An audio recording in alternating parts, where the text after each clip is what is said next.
not a singer. I haven't performed as a singer.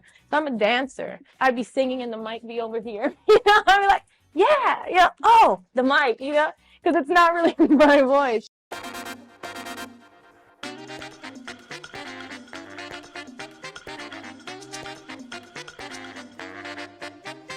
It bothers us because we know that J.Lo's from New York, but she doesn't act like it, and she pretends that she is acting like it. You're a Bronx girl, right? Yep, born and raised in the Bronx. Yeah. I don't care what nobody say. The fucking Bronx make the chopped cheese, you heard? How do you deal with it? What do you have got something you want to tell us in the press? We don't care? I don't know. I have a problem when someone copies my look exactly and they're not even a real singer. Sorry.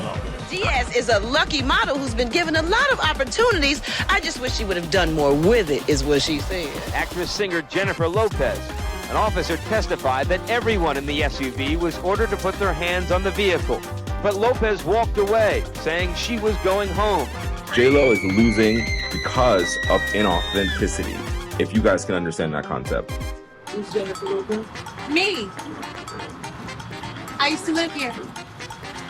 I am youthful and timeless at every age. I am ever evolving, and my life is full of joy and adventure. Ham and cheese on a roll with an orange drink, if you know, you know. What the fuck is an orange drink? Please stop using us to look human.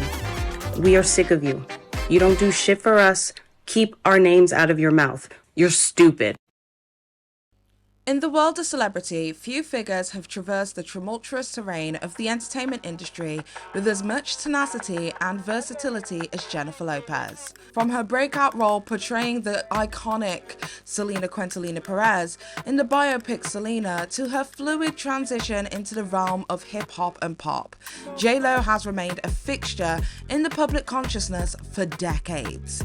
Yet behind the glitz and glamour lies a narrative fraught with complexities, from issues of musical authenticity to struggles with personal identity. Jennifer's portrayal of Selena Quintanilla in the biopic of her life catapulted her into the spotlight, showcasing her magnetic presence and multifaceted talents. However, as fate would have it, J.Lo's trajectory diverged from that of the late Tejano music sensation, while Selena's life was tragically cut short, leaving behind a legacy of authenticity and cultural resonance. Jennifer Lopez embarked on a journey marked by a chameleon-like ability to adapt to the ever-shifting currents of the entertainment industry. Transitioning from acting to music, Lopez made a splash with her foray into the hip-hop and pop world, carving out a niche for herself with chart-topping hits and electrifying performances. Yet her success was not without its many controversies, as she faced criticism for allegedly appropriating parts of Black culture and exploiting the work of many other artists. That lack of authenticity, that lack of originality, is something that Jennifer Lopez has never really truly been able to understand. Who is she? And what makes her her? As Jennifer navigated the intricacies of fame and fortune, she grappled with the elusive quest for personal identity. In an industry often characterized by reinvention and image crafting, Jennifer found herself adrift, struggling to find herself amidst external expectations and pressures. So, what do we know about J.Lo?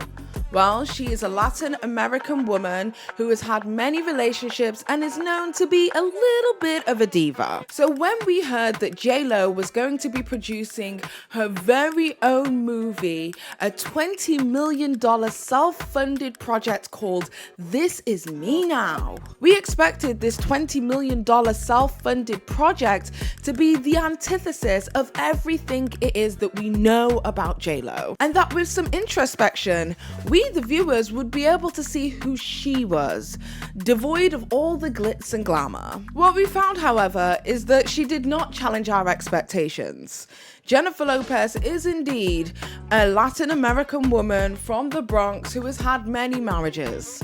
Nothing more and nothing less. However, Jennifer Lopez's documentary, The Greatest Love Story Never Told, was supposed to serve as a counterpoint to her previous struggles with identity. The film offered a candid glimpse into Lopez's life, inviting audiences to witness the woman behind the celebrity facade. But what we saw was exactly that. A facade. As we unraveled the layers of the onion that is Jennifer Lopez, we found out that she is everything that we thought that she was, opening up a whole new door of criticism, not just for her professional life, but also her personal life. As we delve into the manufactured tapestry of Jennifer Lopez's career, we are confronted with a narrative offering profound insight into the complexities of personal identity and self-discovery in the spotlight. Can somebody who has literally grown up in front of our eyes show authenticity when everything about their life is inauthentic to us? From her groundbreaking portrayal of Selena to her ongoing quest for originality and legitimacy, Jennifer Lopez shows that while she might be resilient, she is in no way mysterious or as profound as she thinks she is. She's just Jenny from the block. And even that's debatable. So join me as we take a look into Jennifer Lopez's career and what started as a passion project that suddenly turned into this self-funded, self-felacio stroking of one's ego for the only one consistent love she has ever had in her life: herself. In today's video, why everybody hates Jlo.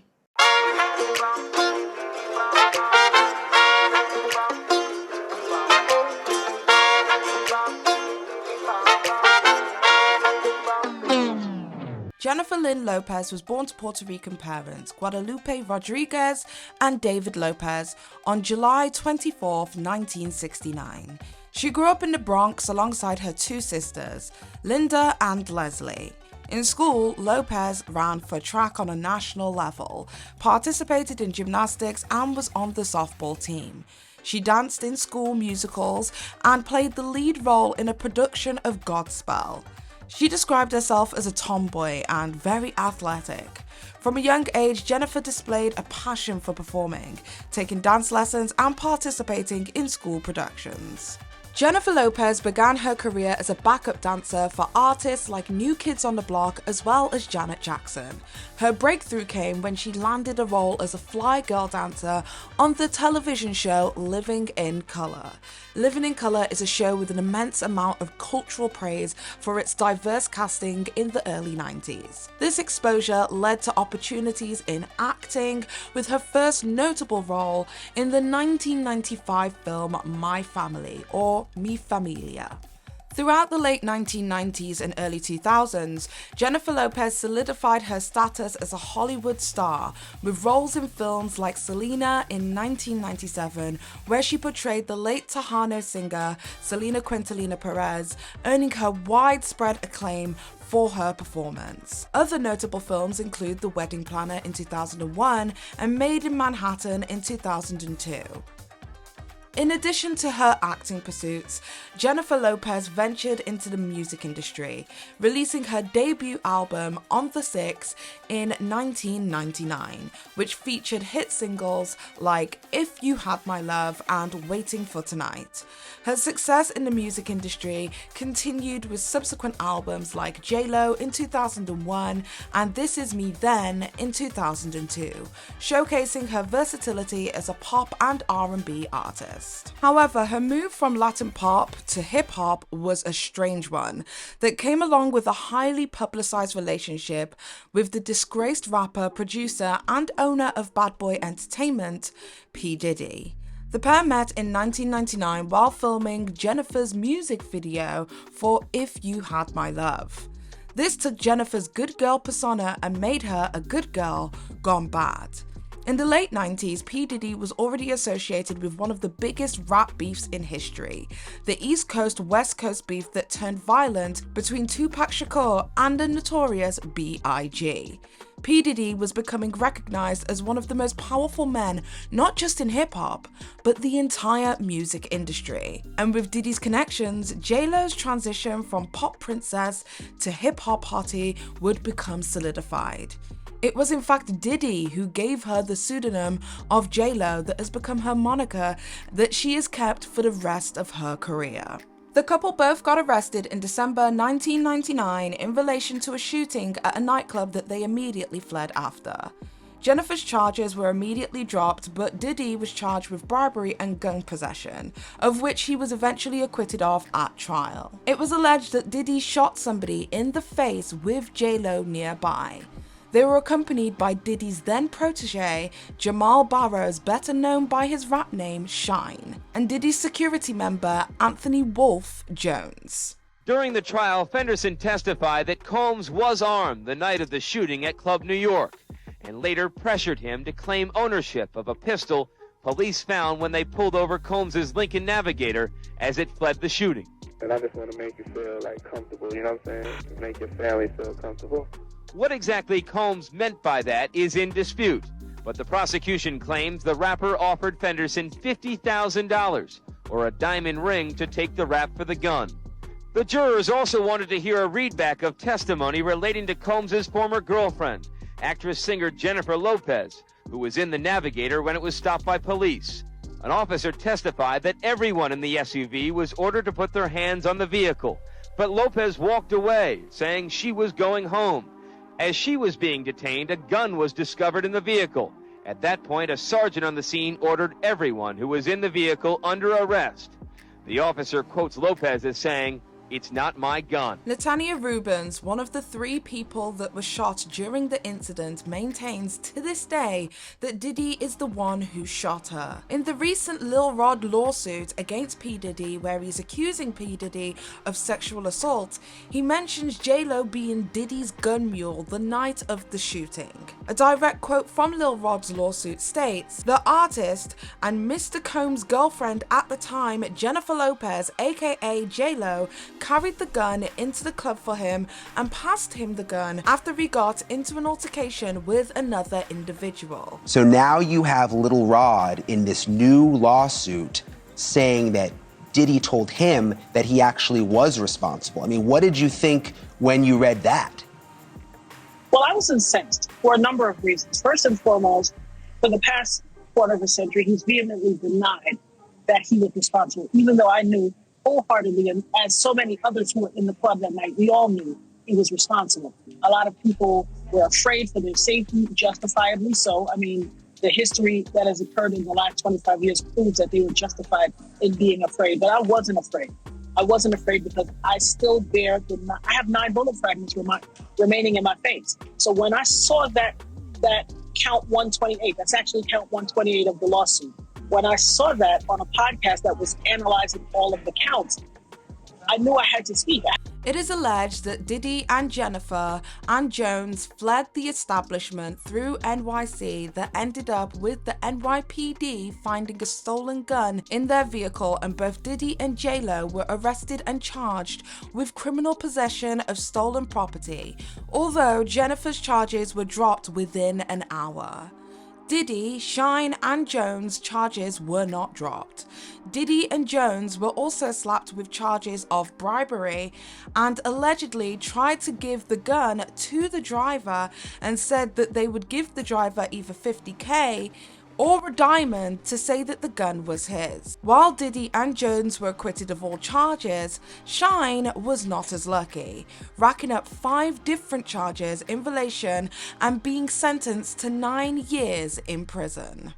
After the shooting, the pair were on again, off again, probably due to Diddy's bad press at the time. Although in February 2000, the couple's appearance at the Grammys would be immortalized in pop culture and fashion due to Jennifer's iconic green Versace dress. I mean, it was all that anyone was talking about. The couple would eventually announce their permanent split on Valentine's Day 2001. Jennifer would later tell Oprah that the couple split due to her knowing that she could never have the family life that she'd imagined with Diddy, and also hinting at infidelity on Diddy's end with his late long-term girlfriend Kim Porter, of whom he shares children with. I got caught up in the hype a little bit.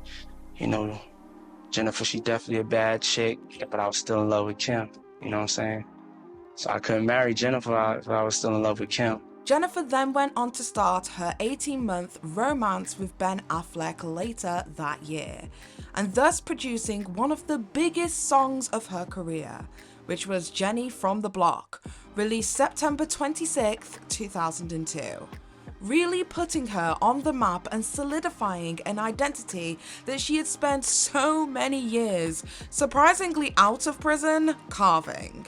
She was the ghetto girl next door. She was Jenny from the Block.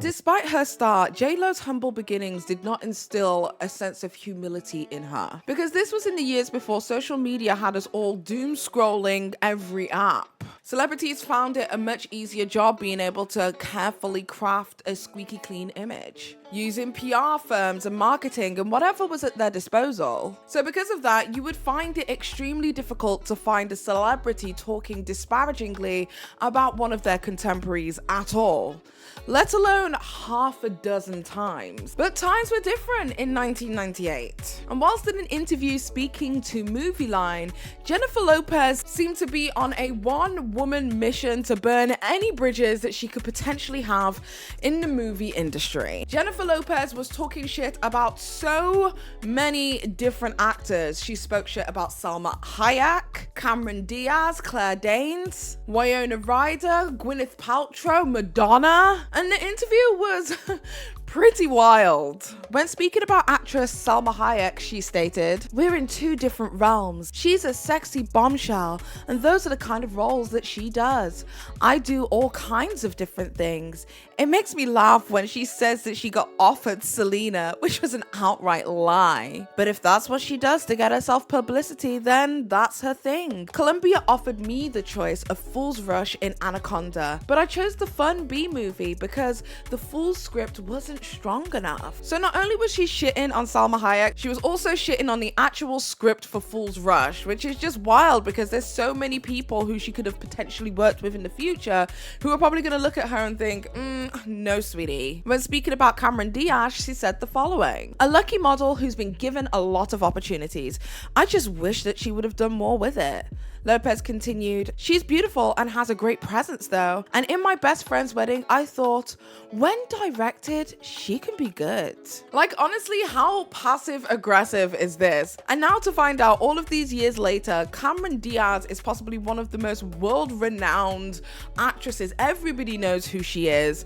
And when it comes to acting, I don't really feel like Jennifer Lopez has actually ever been able to make her mark. So it's quite funny to see that she had so much disparaging things to say about these celebrities when she herself has never made the kind of impact in the realm of movies that these women have. When speaking about Winona Ryder, she said the following: "I was never a big fan of hers," Lopez said, moving on to discussing Ryder's career.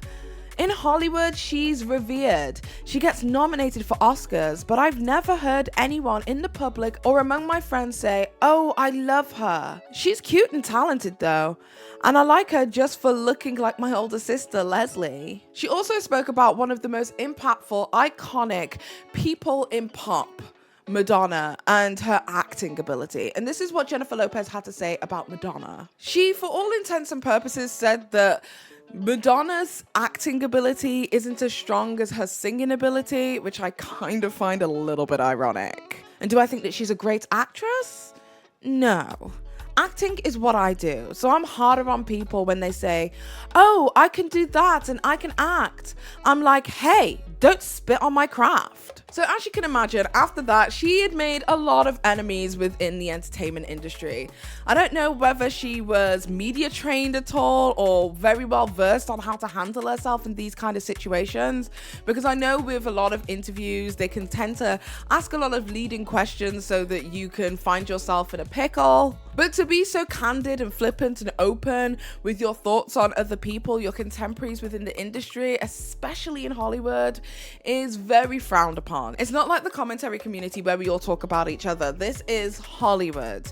And keeping a squeaky clean image can literally be the difference between having a rise or a fall. 20 years later, in 2018, Jennifer Lopez actually had a chance to discuss these interviews that she did with Movie Line. In an interview with NPR where she stated the following: reflecting on the explosive interview, Lopez admitted that it gave her a lot of notoriety in the moment, but she admitted that it really pissed off a lot of people within the industry.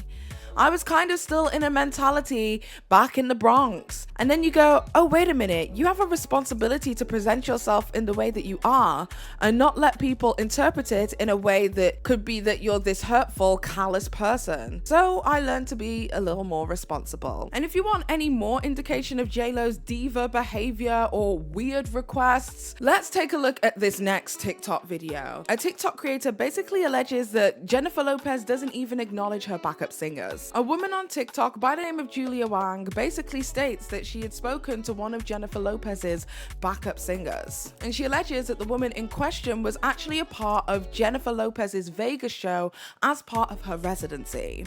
So here's a little story time of when I met one of J.Lo's backup singers at a Tony Robbins event nonetheless. And she gave me the inside scoop of what J.Lo is really like and what it's like to work with her. And to be honest, after that, I've never looked at J.Lo the same, unfortunately. So part of me will always love J.Lo. I mean, I did a TikTok recently where I talked about my first time meeting her, but am I obsessed with her like I used to be?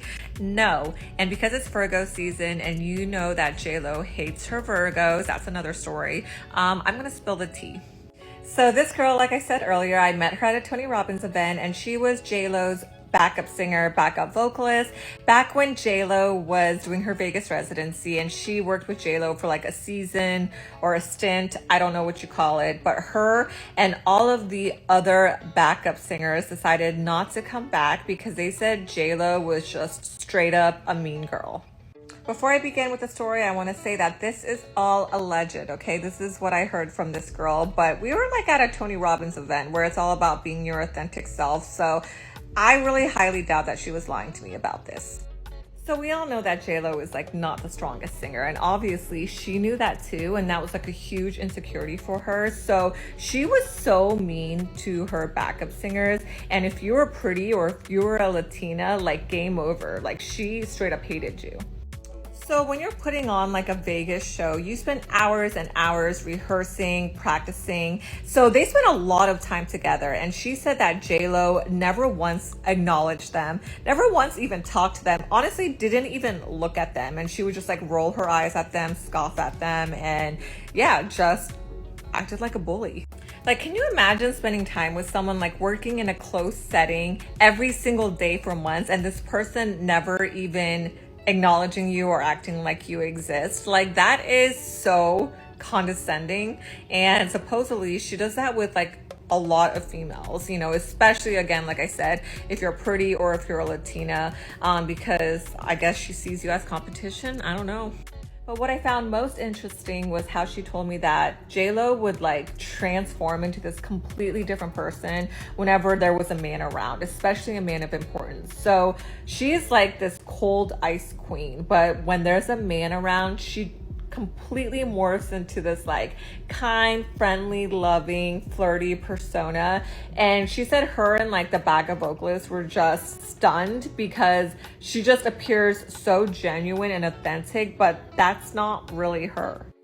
So yeah, this backup singer was telling me just how disappointing it was because she literally grew up idolizing J.Lo, and then she had a chance to work with her, and then J.Lo just treated them all like shit. And yeah, none of them, not one of them, came back for the next season. Okay, so if that's not enough to show Jennifer Lopez literally making enemies within the entertainment industry, what about her relationship with Rosie Perez? Rosie Perez actually speaks about Jennifer Lopez's prima donna behavior in her 2014 memoir. Perez actually used to work alongside Jennifer Lopez on the show Living in Color. And what she had to say about Jennifer Lopez really didn't show her in the most favorable light. All of the girls were coming into my my office complaining how she was manipulating wardrobe, makeup, and me, all to her advantage, adding that Lopez believed that such gripes were simply a sign of envy. Rosie Perez then claimed that she too had experienced what it's like to be on the receiving end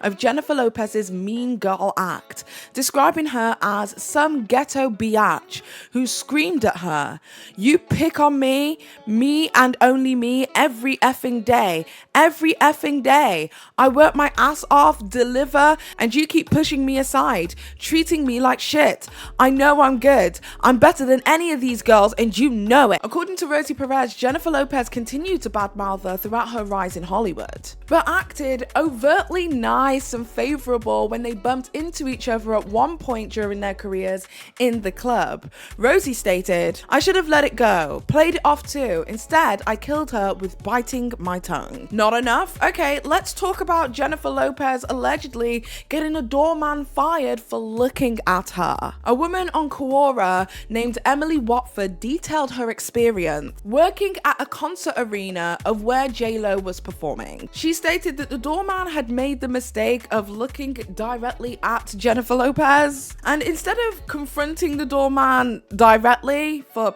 looking at her, she decided to yell at one of her members of staff while the doorman himself was standing in the same room. So the doorman retaliated to her and stated, "So much for Jenny from the block." And this woman basically claims that this was the last straw for Jennifer Lopez, and she promptly had this doorman fired. And this whole situation of not being able to look directly at Jennifer Lopez is not unheard of. This is something that I've heard numerous different times. There was also another gentleman on TikTok who was talking about the fact that he worked at a movie theater and Jennifer Lopez wanted to have a private screening of some kind, and that she didn't want to go in through the main entrance with the rest of the normies. She wanted to enter the building through the back entrance.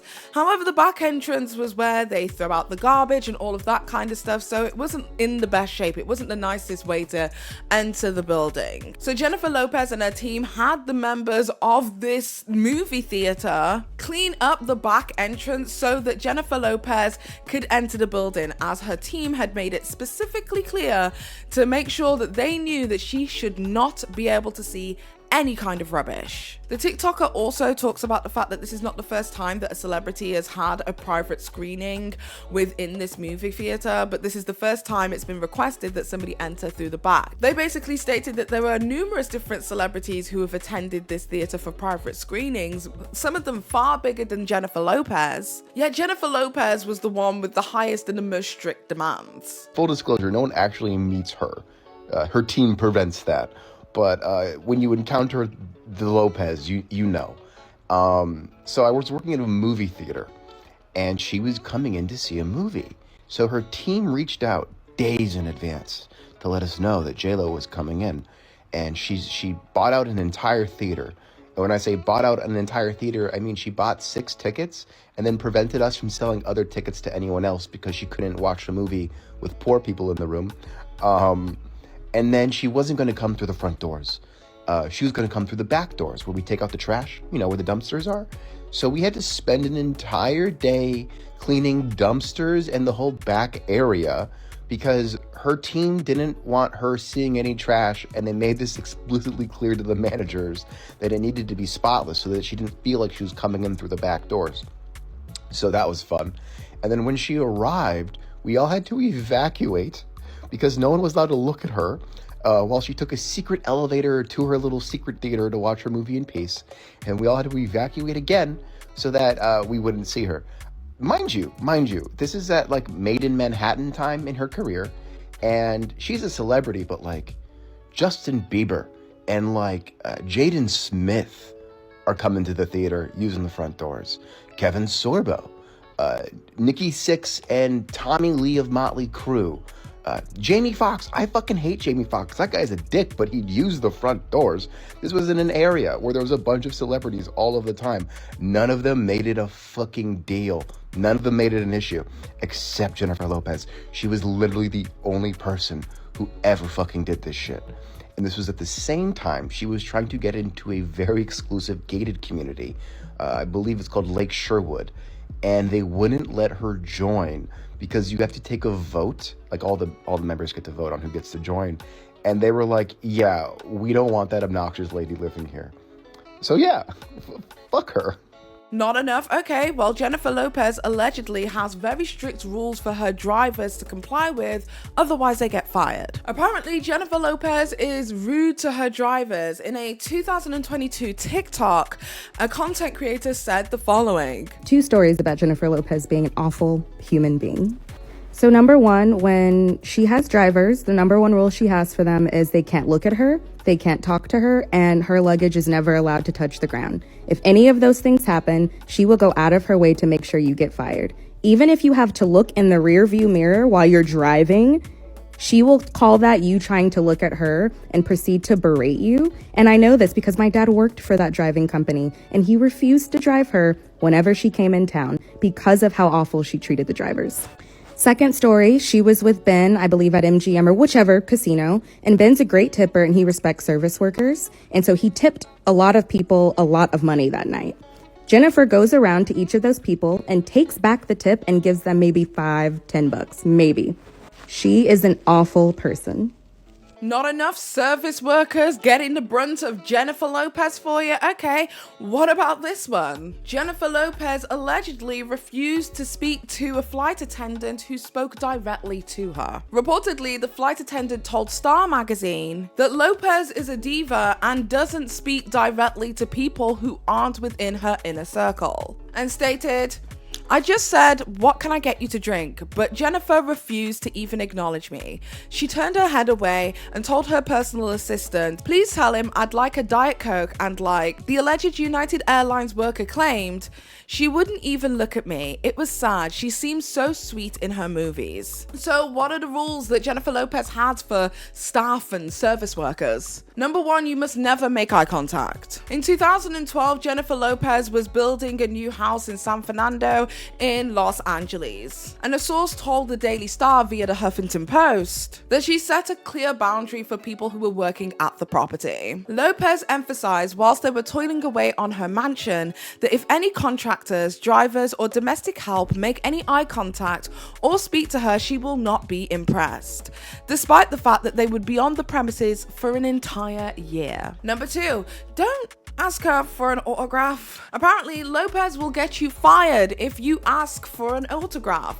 Allegedly. According to a German newspaper called Bild, via Radar Online, when a hotel maid and a J.Lo superfan by the name of Prey waited on Jennifer Lopez during a 2012 tour stop to Germany, she stated that she just could not help herself but to ask for an autograph. And unfortunately, it ended up costing her her job. Apparently, Prey was fired the next day at her job after Jennifer Lopez had reportedly complained to management about her requests. If you're gonna work for Jennifer Lopez, don't expect to be paid what you requested. Jennifer Lopez has been sued by a plethora of people who have worked for her, including a chauffeur who did not get paid the amount it is that they agreed upon, and therefore he ended up taking her to court and they settled out of court. But even her high-profile agents and managers have struggled to get money back from J.Lo themselves. July 2003, Lopez fired her manager Benny Medina. She also accused him of misappropriating her money and sought, quote, millions in back commissions plus 10% interest, according to Billboard.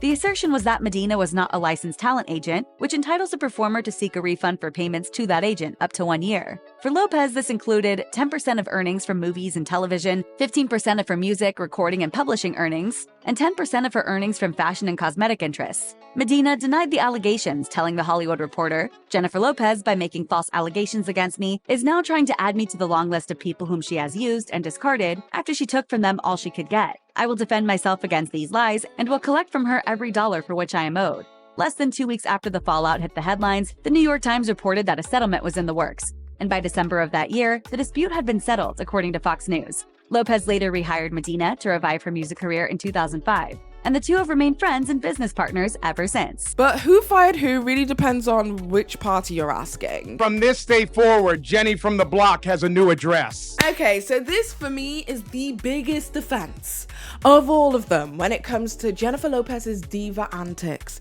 And as a Virgo, there is nothing like this that grinds my gears more.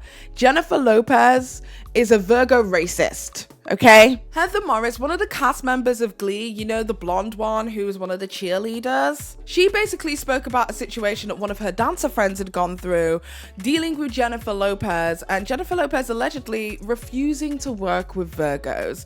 Take a listen to what Heather had to say. It's Virgo season. It's Virgo season. Let's divulge. Yeah. Jennifer Lopez held an audition for dancers for one of her tours. Most of the time, a dance audition, you're not getting paid. You've been there since 10 a.m. and you're auditioning until 6 p.m. Mm-hmm. She walks in the room and she said, thank you so much. You guys have worked so hard. By a show of hands, if there are any Virgos in the room, can you just raise your hand? So a bunch of Virgos raised their hand. And she shot them on sight. Shot them on sight. Savannah, Georgia. What did she do? Did they have to leave? She whispered to her assistant. No. She looked at them and she said, thank you so much for coming. Get out of here! Oh my God! And they had to leave after a full day of auditioning for Jennifer Lopez. So as you can probably tell, Jennifer Lopez has definitely developed a reputation. There are a lot of people who already have this preconceived notion of who Jennifer Lopez is. Hence why when we knew that she was doing this massive film and this awesome documentary, we were all under the impression that we would be learning a different side of Jennifer, maybe a more grown up and more resilient side of her. But I felt like it was very important for us to discuss how many people have had IRL encounters that they allege with Jennifer Lopez that are either baffling, wild, or just flat out deranged. And whilst Jennifer Lopez has always openly said that she kind of rebukes the label of diva, I mean, just too many people are saying the same stuff. If it walks like a duck and it quacks like a duck, it's most likely a fucking duck.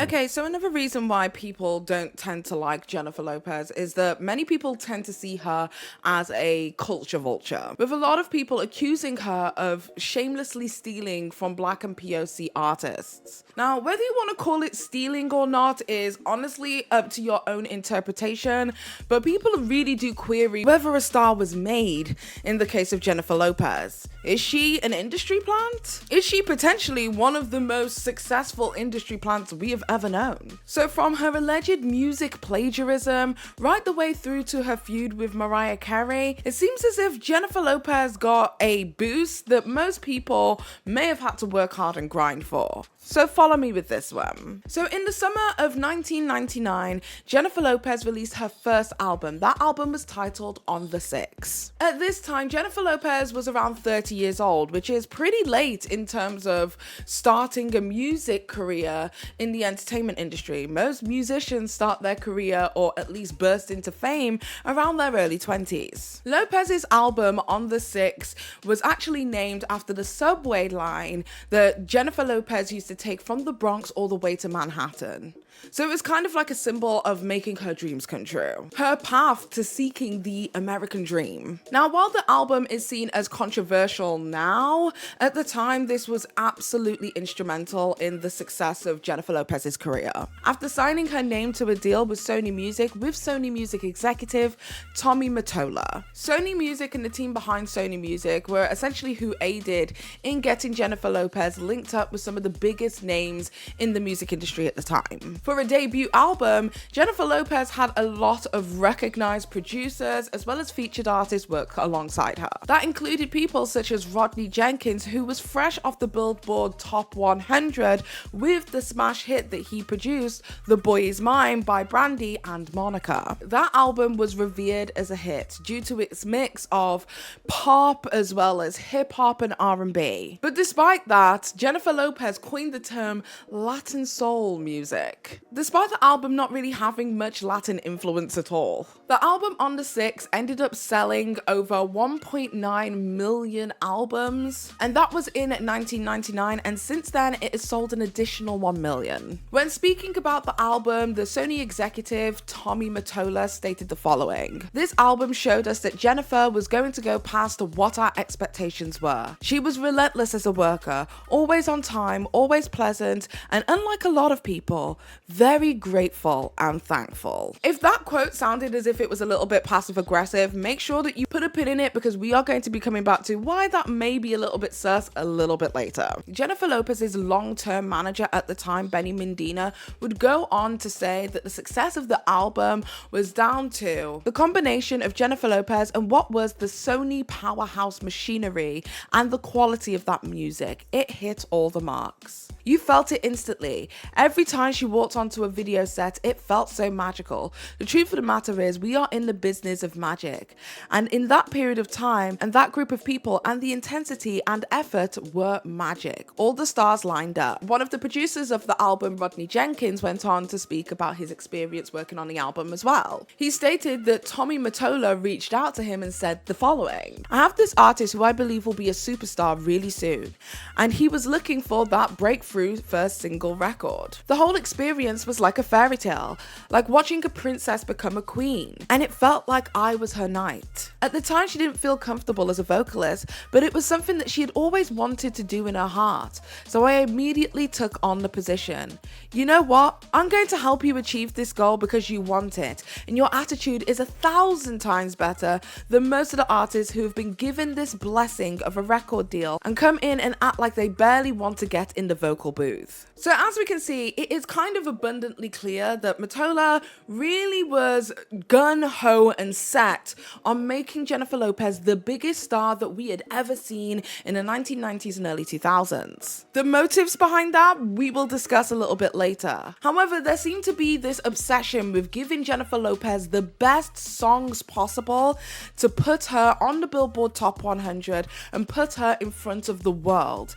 It felt almost manufactured. And not because the artist showed any genuine true talent, just that they had the drive to get the work done. This unfortunately led to them taking away a lot of potential hits from other people, especially African American artists. Artists who were just starting out in the music industry.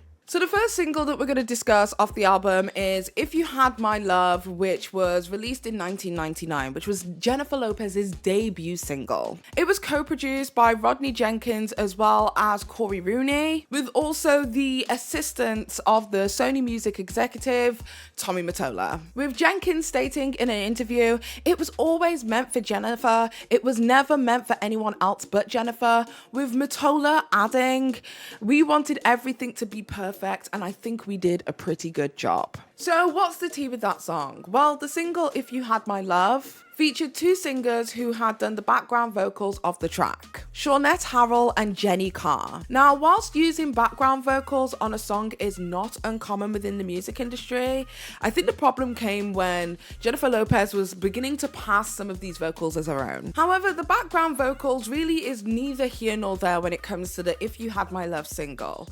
What the real controversy is, the allegation that the song was either ripped or copied from another artist and then given to J.Lo. R&B singer by the name of Shant Moore basically states that the If You Had My Love single was almost identical to the song that she had created called If I Gave Love, which Moore had recorded a year prior in 1998. She claims that one of the co-producers on Jennifer Lopez's album, Rodney Jenkins, had actually wrote the song for her, but then gave a nearly identical song to Jennifer Lopez. So that's why it was kind of wild and weird to read that Jenkins had said, this song was for Jennifer, it was never for anybody else but Jennifer, when it's kind of clear that Shant Moore had actually stated that the song was actually written for her and then reworked, reversed, and all of that kind of stuff for Jennifer Lopez.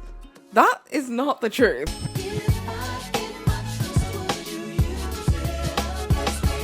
So next we have some other stuff like ghost singers and ghost vocals, if you will. Now, it's not rare or uncommon for artists, especially when performing live, not to sing the songs live themselves, especially if they're doing a lot of dancing or anything that might be a little bit too high tempo. Lip syncing is not out of the question, nor would I condemn any artist for lip syncing a live performance. But the problem with this situation comes when Jennifer Lopez has kind of been known within the music industry to take take other people's demos and then keep the original vocalist's vocals on her singles. And then in tandem, whilst they are singing quite a predominant part of the song, not crediting them at all. Now, this would not be a thing if it was just kind of a one-off situation, but what's notable about Jennifer Lopez is how frequently this has happened. And then Jennifer Lopez would go forth and lip sync these vocals on stage as well as in the music videos. And nobody would bat an eyelash despite those vocals clearly not being hers. First up, we have Play, a song that was sang by Christina Milian. I do believe she wrote the song, and I imagine that she sent her demo in, but you can most definitely hear her voice shamelessly put in the background vocals of Jennifer Lopez's song, especially when it goes, "Hey DJ, play that song, and I wanna be dancing all night long." Now, Christina Milian is a popular artist within her own right. She made it famous herself through her breakout single Dip It Low. However, in the chorus, Jennifer Lopez is not singing a single note. Now, what I will say is that Christina Milian on the song Play does get credited for her background vocals. It might be because she was already an established artist within her own right. However, I would argue that because Christina Milian sings the most prominent part of the song, which is the fucking chorus, you would think at the very least that she would be worth a feature. But I guess not. Next up, we have I'm Real, which was allegedly stolen from Shalane Thomas. I'm Real was released as the 4th single from her second album, J.Lo. Now, this version of the song sampled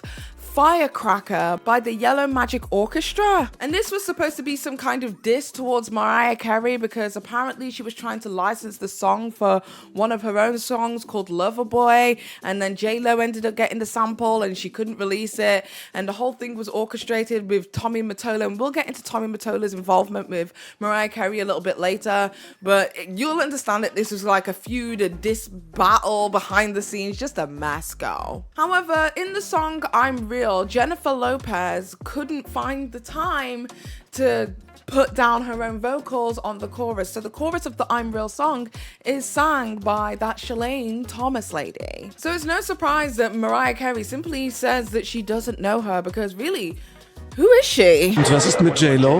I don't know. Die kenne ich nicht. Ups.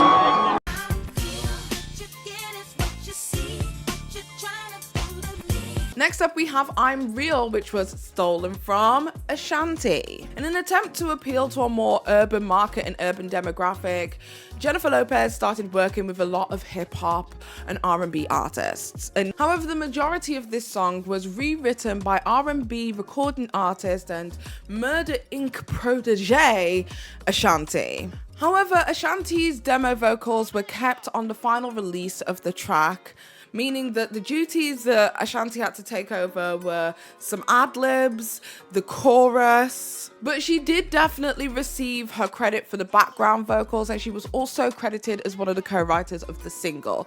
So stolen is maybe a little bit too broad for this one, but I will say that this was prior to Ashanti really blowing up in the way that she did within the early 2000s. And there was some drama with that song, which we will discuss later in regards to racism, but we'll get there. We're all sectioning. Everything is sectioned, okay? Okay, next one, which is literally my favorite. She allegedly stole her most well-known single, Jenny from the Block, from an artist by the name of Natasha Ramos. The Jenny from the Block song is such a trademark for Jennifer Lopez. It is the song that you think of when you think of Jennifer Lopez. It literally solidified her place within the music industry as a real contender when it comes to creating catchy pop tunes that resonate with millions. However, the majority of the vocals on this song, especially the chorus, is sung by Natasha Ramos. Now, I will say you can hear Jennifer Lopez, but her audio is taken down so low that the majority of what you're hearing is literally Natasha. Natasha Ramos sings the entire chorus and the bridge. And if I'm not mistaken, I'm pretty sure Natasha came forward on social media recently on TikTok to basically state that there was so much more of that song that she had sang, including some of the ad-libs such as "From the Bronx" and her giggle, which was kept in the original song. Like literally J.Lo laughing on her own track isn't even her laughing. Rumors got me laughing, kid.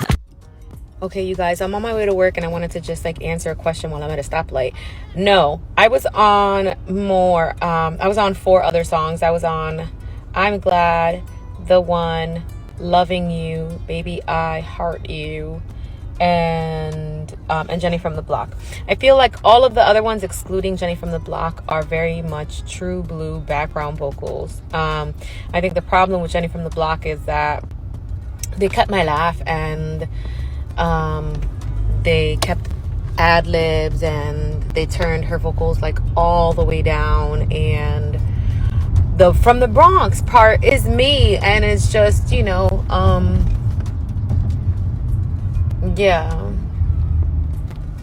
yeah.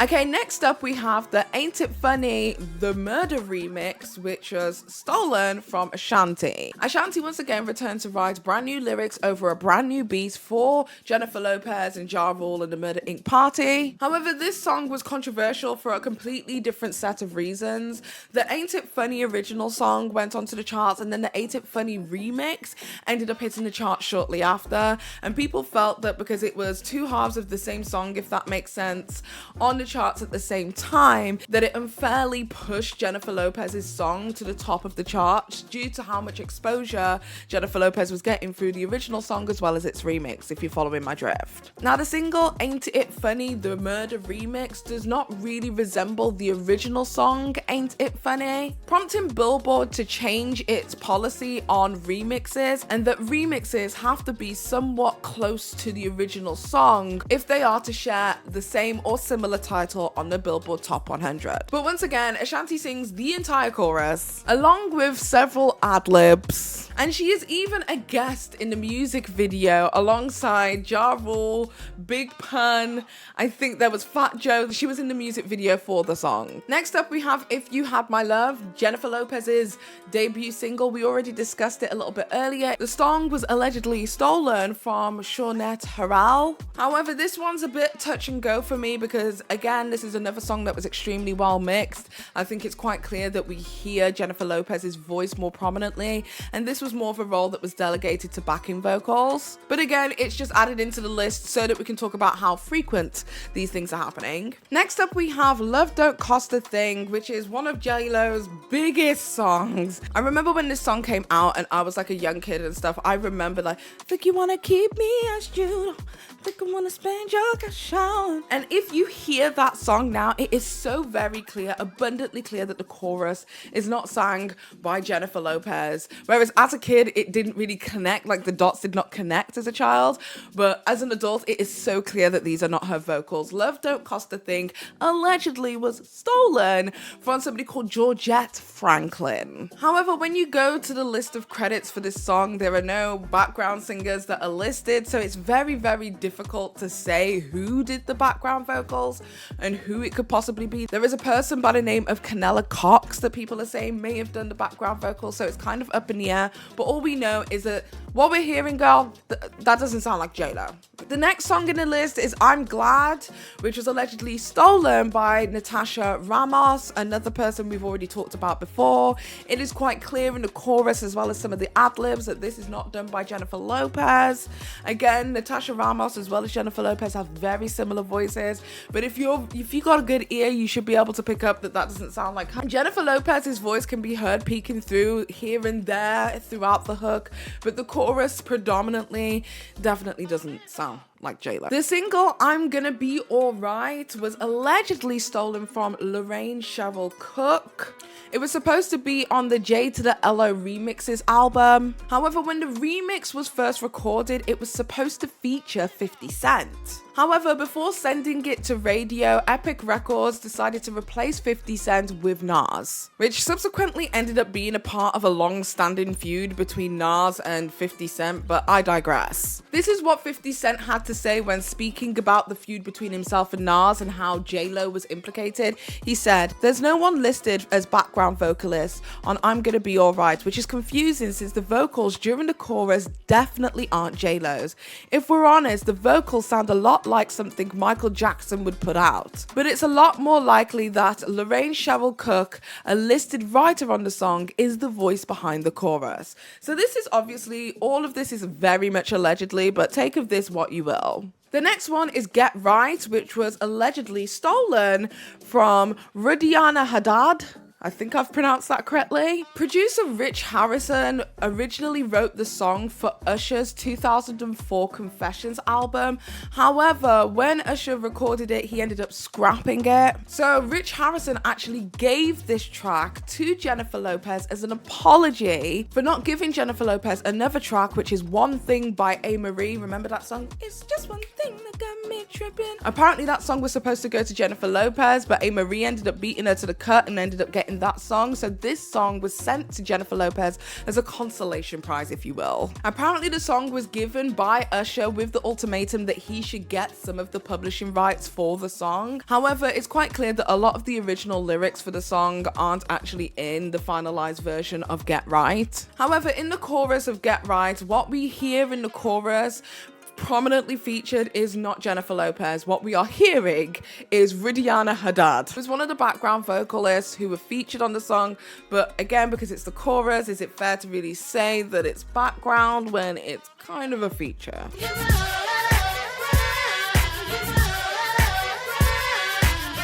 And there are so many more that I haven't touched on purely because either A, I feel like it's kind of a little bit too iffy to say if that's 100% fair to label as stolen, or even just to allege that it is stolen. However, I will leave you guys to take a look for yourself and tell me if you guys are on the same wavelength as me. Do you think that it's kind of unfair how many times this has happened throughout Jennifer Lopez's career? And do you think that this somehow delegitimizes the qualities and strengths of Jennifer Lopez's vocal ability, as well as her ability to even put the work in, the work that people were saying for so long that she had this strong work ethic in, to create her own music? Tell me what you guys think in the comment section down below. Okay, next up in the realm of culture vulture, we have Mariah Carey. Going from I don't know her to, well, pretty much I still don't know her. I don't know. Die kenne ich nicht. Oops. So as I discussed a little bit earlier, there was a whole situation with Mariah Carey coming out with a single titled Loverboy, which was supposed to have a sample titled Firecracker by the Yellow Magic Orchestra. And this sample would end up becoming the catalyst for a long-standing feud between Jennifer Lopez as well as Mariah Carey. However, it is said that Tommy Mottola reportedly kind of, stiffed Mariah Carey out of the Loverboy single by getting the rights to that sample for Jennifer Lopez's song, basically not allowing Mariah Carey to be able to release this single that she had worked so hard on, because they both couldn't release at the same time with the same sample, let's be honest. So it's alleged that out of spite, Tommy Mottola applied for the same license for the same sample, ruining the opportunity for Mariah Carey, who was very excited to release the single, because they ended up releasing I'm Real first, which helped contribute to Mariah Carey's subsequent breakdown later on that year. In July 2001, during promotion for the disastrous Glitter album and motion picture, Mariah melted down. There was the infamous striptease on MTV. What are you doing? Oh my God. And those strange public appearances, including one that came to a screeching halt. We're all just living in the moment of being positive, and there's like people called haters. No, Cindy, let's go. One more thing. No. And we give them positivity. Let's go. Stop. See, I can't even get a minute, guy. Come on. I think Mariah to this day is still angry, but frankly, one day she will thank Cindy for that because Mariah was not really in any state to be on TV at that point. 2 days after Cindy forcibly unplugged an incoherent Carey, the superstar entered a psychiatric facility. There is also reports that Mariah Carey had already signed for that sample, and then it was stolen a month later by Mottola for Lopez. That's an allegation. I don't know how true that is, but I'll leave you with that. Mariah Carey ended up changing the sample from the Firecracker Yellow Orchestra thing over to Cameo's Candy, which I personally think for Loverboy worked out so much better. It is also alleged that after Mariah Carey kind of pivoted and used the Cameo sample instead, that Tommy Mottola went out of his way to try and get the license for that single as well to release another single with the same sample to snuff her out again. That's alleged, but I don't know whether that's true, but again, I will leave that with you. And then there was the sabotage. After hearing my new song using the same sample I used, Sony rushed to make a single for another female entertainer on their label, whom I don't know. They used the Firecracker sample and released it before Loverboy.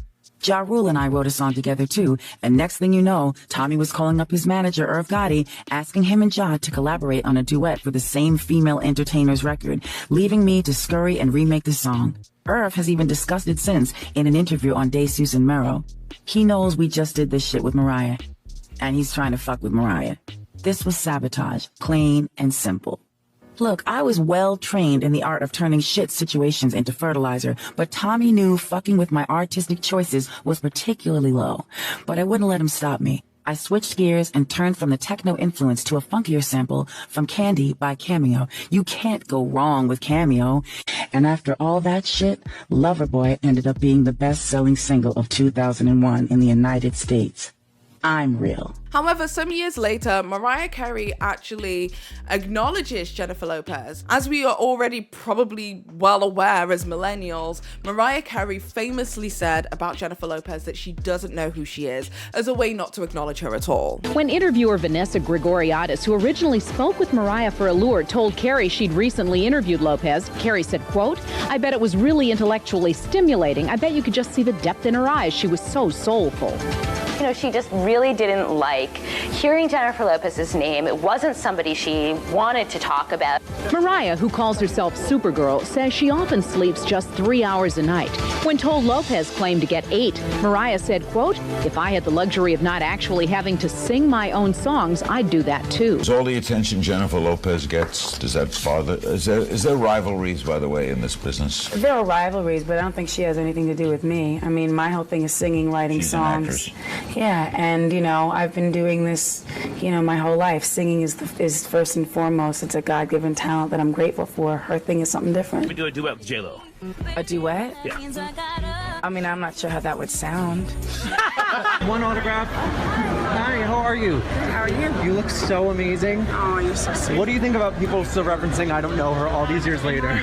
I still don't know her. I can't believe people still make such a big deal out of it. But do you know each other? No! Okay, She says you know her. Okay, I know she. You know what? I'm very forgetful. Okay. Apparently, she has also been heard somewhat snubbing Jennifer Lopez in behind-the-scenes footage of an interview where she basically states, you know, she doesn't sing any of her songs and, you know, kind of F that girl. I don't know. I have a problem when someone copies my look exactly and they're not even a real singer. Sorry. Okay. Are you guys good? Bothers me. I don't know why. Okay, I'm ready. Yeah, too bad about the L'Oreal contract. That's a shame. It should be no surprise that the hip-hop industry is so closely intertwined with minorities of all demographics. From Fat Joe to Pitbull to Big Pun and even Cardi B, Latin Americans have carved out a special niche within hip-hop. Hip-hop was born in the South Bronx during the 1970s and has evolved into a global phenomenon, transcending borders and cultures. One notable aspect of its evolution is the emergence of the Latin American rappers within the African American hip-hop space, primarily in New York City. The Latin American presence in hip-hop traces back to the roots of the genre itself. As hip-hop flourished in New York City, Latin youth, primarily from Puerto Rico and the Dominican Republic backgrounds, found resonance in the messages of the urban struggle, social justice, and cultural expression. They began participating within the hip-hop scene. Latin American rappers brought a unique perspective to the hip-hop narrative, amplifying voices of marginalized communities. Their lyrics often addressed issues such as immigration, poverty, poverty, police brutality, and identity struggles, which deeply resonated with other minority groups that were facing similar challenges. It was only a matter of time before hip-hop became transracial.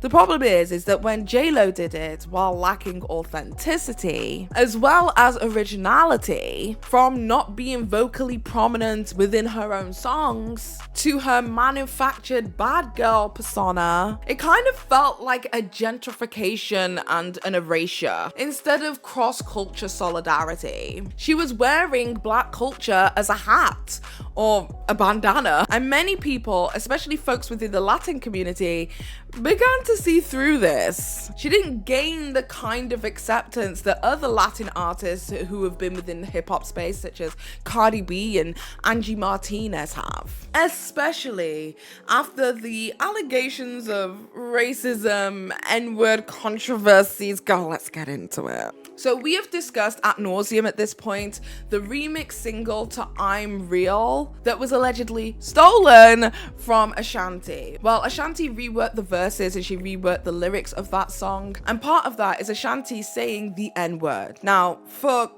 clarity, Ashanti's black. If I've not shown you a picture already, Ashanti is black. Therefore, it is not culturally unacceptable for Ashanti to say the N-word. So in the song, it says the lyrics, "Now people screaming, what's the deal with you and so-and-so? I tell them niggas mind their business, but they don't hear me though." Now, in the original version of this song, and not the version that went to radio, because obviously the N-word is just not a word that goes on radio, Jennifer Lopez is heard singing those lyrics. Now, these lyrics were written by Ashanti, and it just started up a whole discourse around the time of 2001 of whether it was acceptable for people from the Latin community, regardless of whether they are affiliated with hip-hop heavily or not, do they have the ability to say the N-word if they themselves are not black?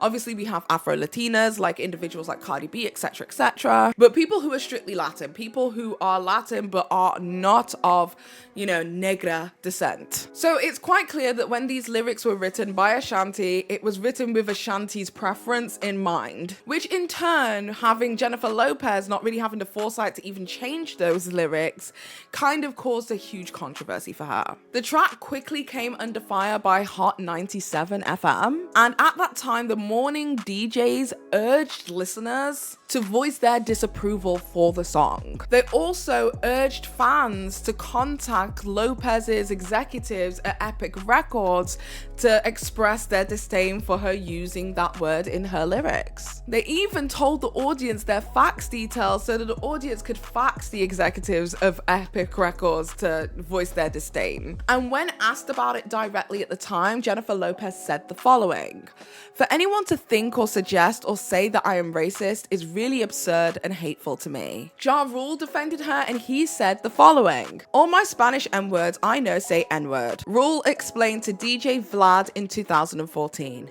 "I never looked at them in any way and said, yo, watch that. I think they were upset because they don't see her as Jenny from the blocks. They see her as this global icon. Matter of fact, some people probably see her as white." But when you hear this with the context of the song was written by somebody else who was black, and it was a misstep and all of that kind of stuff, and yes, whilst this song would have been heard by multiple different ears, I guess it was a different time and all of that kind of stuff. We can apply all of the contrarian opinions to this that we possibly can. But then there was another situation that took place that people were questioning, hey, is J.Lo, kind of messing around with black culture over here? Okay, so a few years later, Jennifer Lopez comes out with a single. The single is with an artist called Maluma, and in the song, which is a Spanish song, they sing the following: "Que serás tu negrita del Bronx?" Now, I've probably butchered that because I don't know a lick of Spanish, but apparently, for people who aren't fluent in Spanish, that translates to, "I'll always be your black girl from the Bronx." Now, this started a lot of discourse because people who aren't, native to the Spanish islands were just like, this is so disrespectful. I can't believe she would say something like that. She is not a black person, etc. And there were a lot of other people who entered the discourse who said that calling somebody a negrita is like similar to calling somebody your sweetheart, your darling. It has a different or dual meaning in Spanish language. Now, again, I'm not going to sit here and pretend like I know a lick of Spanish because I do not. And again, I probably butchered that. So my Spanish viewers, I apologize profusely. So I will leave you guys to make up your own decisions on that. But I thought it was notable because yes, it was like another racism, if you will, controversy. Okay, so next up, this one was wild to me because I didn't even know this happened until one of my researchers brought this to me. Okay, so listen to this. In 2019, Jennifer Lopez at the Soul Train Awards ended up doing a Motown tribute. I shit you not. She ended up doing a medley of songs for the Motown label, such as Stop Mr. Postman, My Girl, as well as Dancing in the Street. But people were pissed off because a Latina artist was taking central stage for Motown Records Tribute, which is a record label, a record company that primarily featured so many black artists like Diana Ross and the Supremes, the Jackson 5. But for some bizarre reason, Jennifer Lopez is taking center stage doing all of this. It just felt very tone deaf. Now, although it wasn't just Jennifer on her own, there was other people involved such as Neo as well as Smokey Robinson, who also took to the stage to sing a few songs. It was very clear that Jennifer Lopez was the main attraction. Addressing the controversy in an interview with Entertainment Tonight, this is what Jennifer Lopez had to say. You know, the thing about music is that it inspires any type of music can inspire any type of artist. And when you can't tell people what to love. You can't tell people what they can and can't do, what they should sing or not sing. You got to do what's in your heart. And I think Ken and the producers and Barry Gordy, who was so thrilled that I was doing this, they know how much I've been influenced by that music. And so it was a natural for them, but maybe some people didn't know. That's okay. But I'm just very humbled and honored to be able to have sung those songs. I mean, I grew up with those songs. I'm on a high right now. I'm sorry. I'm just babbling. No. You killed it. And just a side note, there's also another one. I don't think it's a huge deal, but I will add it in just so that you guys have this added piece of information. Jennifer Lopez ended up getting the VMA for Best Hip Hop Video in 2002. And she was like, I'm just some girl from the Bronx, yada, yada, yada. I'm a girl from the Bronx, and hip hop is everything to us. So I want to thank God. I want to thank the fans. I want to thank Ja and the whole Murder Inc. crew, Irv and Seven and BJ and everybody. I want to thank Sony, Corey Rooney, Ty Mottola, everybody over there. There were a lot of people who felt like that was a slap in the face, but I would not go as far as to say that Jennifer Lopez hasn't contributed to the hip-hop music. She has. Whether she was deserving of that award is a completely different conversation altogether, but her being a hip-hop artist, I would definitely put her within that realm, at least at that point in her career. So with all of that being said, we now know pretty much why a lot of people have a lot of big feelings and emotions towards Jennifer Lopez. Like, she has little to no support. In fact, let's just rewind a few years ago. During the pandemic in 2021, Jennifer Lopez ended up doing a challenge for Love Don't Cost a Thing called the Love Don't Cost a Thing Challenge. Again, we have to remember this was literally in the middle of the fucking pandemic. She basically had a challenge where she was walking through a beach as she did in her original video for the 20-year anniversary, taking off her jewelry and throwing things all over the place, doing her Love Don't Cost a Thing moment. And let me tell you, the lack of support is actually outrageous. Nobody, and I mean nobody, not a single fucking person on the internet did this challenge. One person allegedly did this challenge, but then the video was taken down off Twitter for copyright. Nobody did the challenge. This is the pandemic when people are literally in their houses, desperate for a reason to go outside to do anything. And people were watching this like, this is the most tone-deaf thing. Throwing your jewelry on the beach, girl?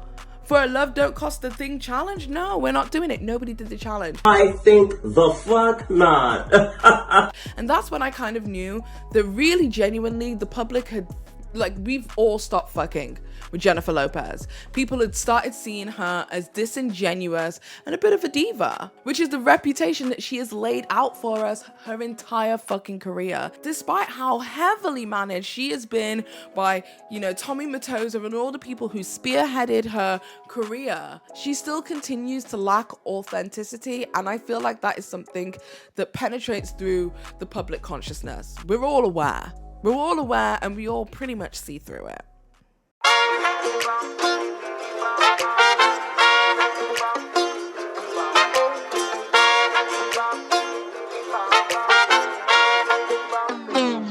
Okay, now we're getting into the last bit of information it is that you need to know before we get into the crux of this fucking conversation, which is Benifer Part 1 and Part 2. Now, in order to understand Jennifer Lopez's subsequent projects, we have to understand Jennifer Lopez's relationship history. Her relationships, both professional and romantic, have captured the media's attention for decades. So let's go through everybody it is that she has ever dated. It sounds stupid, but there is a reason why we are doing this. So follow me through this madness. First up, we have Ojani Noah. I think that's how you say that name. She married the producer in February of 1997, but their marriage was extremely short-lived and they ended up divorcing after 11 months. In August 2007, a court-appointed arbiter issued a permanent injunction that forbid Noah from criticizing, degrading, casting in a negative light, or otherwise disparaging his ex-wife. Next up, we have Sean Diddy Combs. Jennifer Lopez ended up dating Diddy in 1999 after they met on the set of a music video, but they did later split up in 2001. In a 2003 interview with Vibe magazine, J.Lo claimed that Diddy was unfaithful during their relationship, and the former rapper, for his part, only ever spoke positively about Jennifer Lopez,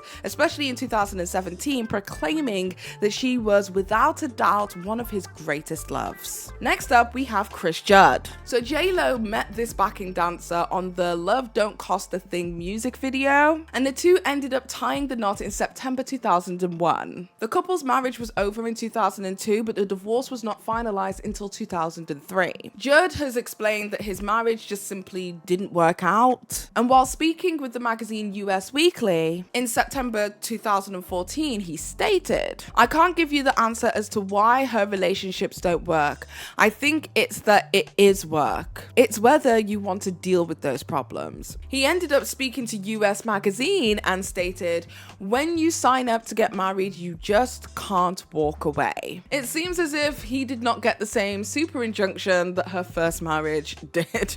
Okay, and next up we have the one that everybody knows the most about, which is the Marc Anthony marriage. Jennifer Lopez ended up marrying Marc Anthony in June 2004. However, they ended up announcing their split in July 2011, and she ended up telling W Magazine in April 2016, "When my marriage ended, it was not easy to find forgiveness. It was a dream that I had hoped for, and it would have been easier to fan the flames of resentment, disappointment, and anger.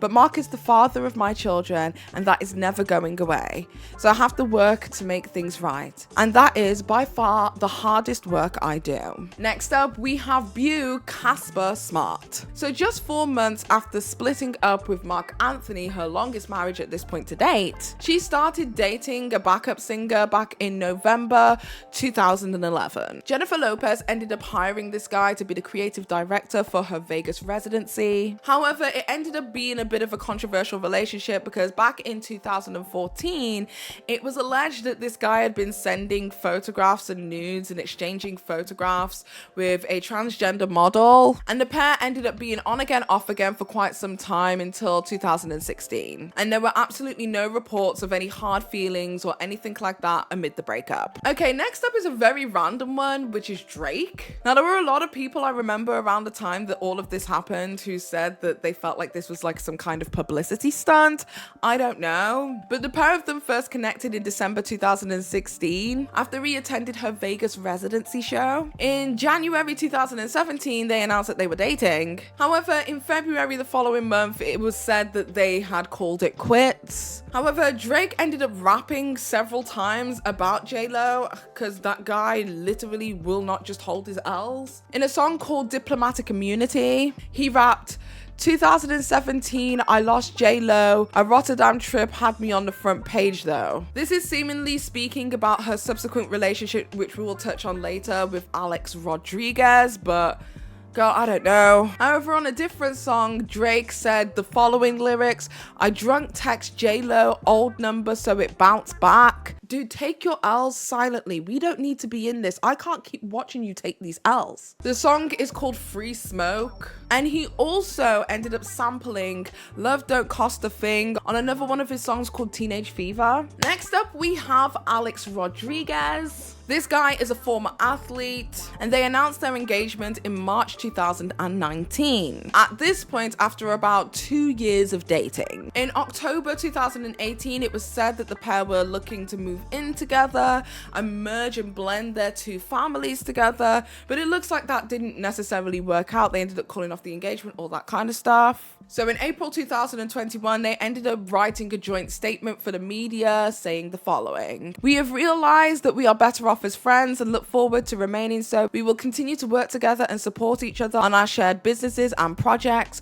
We wish the best for each other and one another's children. Out of respect for them, the only other comment we have to say is thank you to everyone who has sent kind words and support. Okay, and last but not least, we have her current husband, Mr. Ben Affleck. Okay, so the pair have already been together once before. In fact, they were famously named Benifer back in the early 2000s, and he was heavily featured in the Jenny from the Block music video, which was surrounding how much press coverage the pair were getting when they were dating. They met together whilst on a set filming, and they got engaged to each other in November 2002. However, the couple called off their wedding 4 days before the event, and then later subsequently ended up splitting up in January 2004. Stating, I was eviscerated, I lost all sense of myself and questioned if I belonged in the business. I thought maybe I did suck at everything. My relationship with Ben self-destructed in front of the entire world. In 2005, Ben Affleck did subsequently end up moving on and marrying actress Jennifer Garner, of whom he actually shares 2 daughters and a son with. Ben Affleck and Jennifer Garner ended up being married up until 2018. Then, back in May 2021, Jennifer Lopez was seen out and about, all romantic, canoodling, all that kind of stuff, again with Ben Affleck. In April of 2002, Jennifer Lopez stated that the pair were now officially engaged again for the second time, and they ended up finally getting married in July of 2022. Now, why is this important? Well, it's not. It's just that Jennifer, who had carved an entirely new identity for herself as a serial dater and divorcee, believes that her relationship history is the most interesting thing in the whole world. I shit you not, Jennifer Lopez really does believe that her troubles in love is absolutely riveting and that everybody just needs to know about it. Because her movie, This Is Me Now, as well as her documentary, The Greatest Love Story Never Told, isn't her first foray into shopping this jilted lover's story. Because Jennifer and Ben have been in a documentary that was released in the Netherlands in 2023, basically telling the exact same story. That synopsis reads as follows: written like a personal diary with hard-won lessons and heartfelt recollections, True Love is an empowering story of self-reflection, rediscovery, and resilience. So it is clear that Jennifer Lopez believes that we will all be so enthralled by yet another project of her talking about her love life. So much so that she decided to give us a $20 million self-funded movie that was a glorified music video, as well as a self-funded documentary talking about her favorite subject, herself.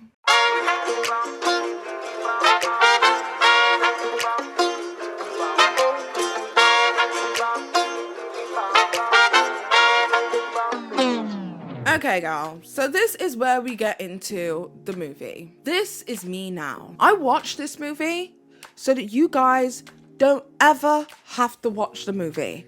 I watched it and I tried my best to make sense of it. So here's a brief synopsis. The movie is clearly centered around Jennifer Lopez's life. We hear a story about some old Tejano warriors or something like that, who themselves were jilted lovers who ended up losing. One of them died in battle or something like that.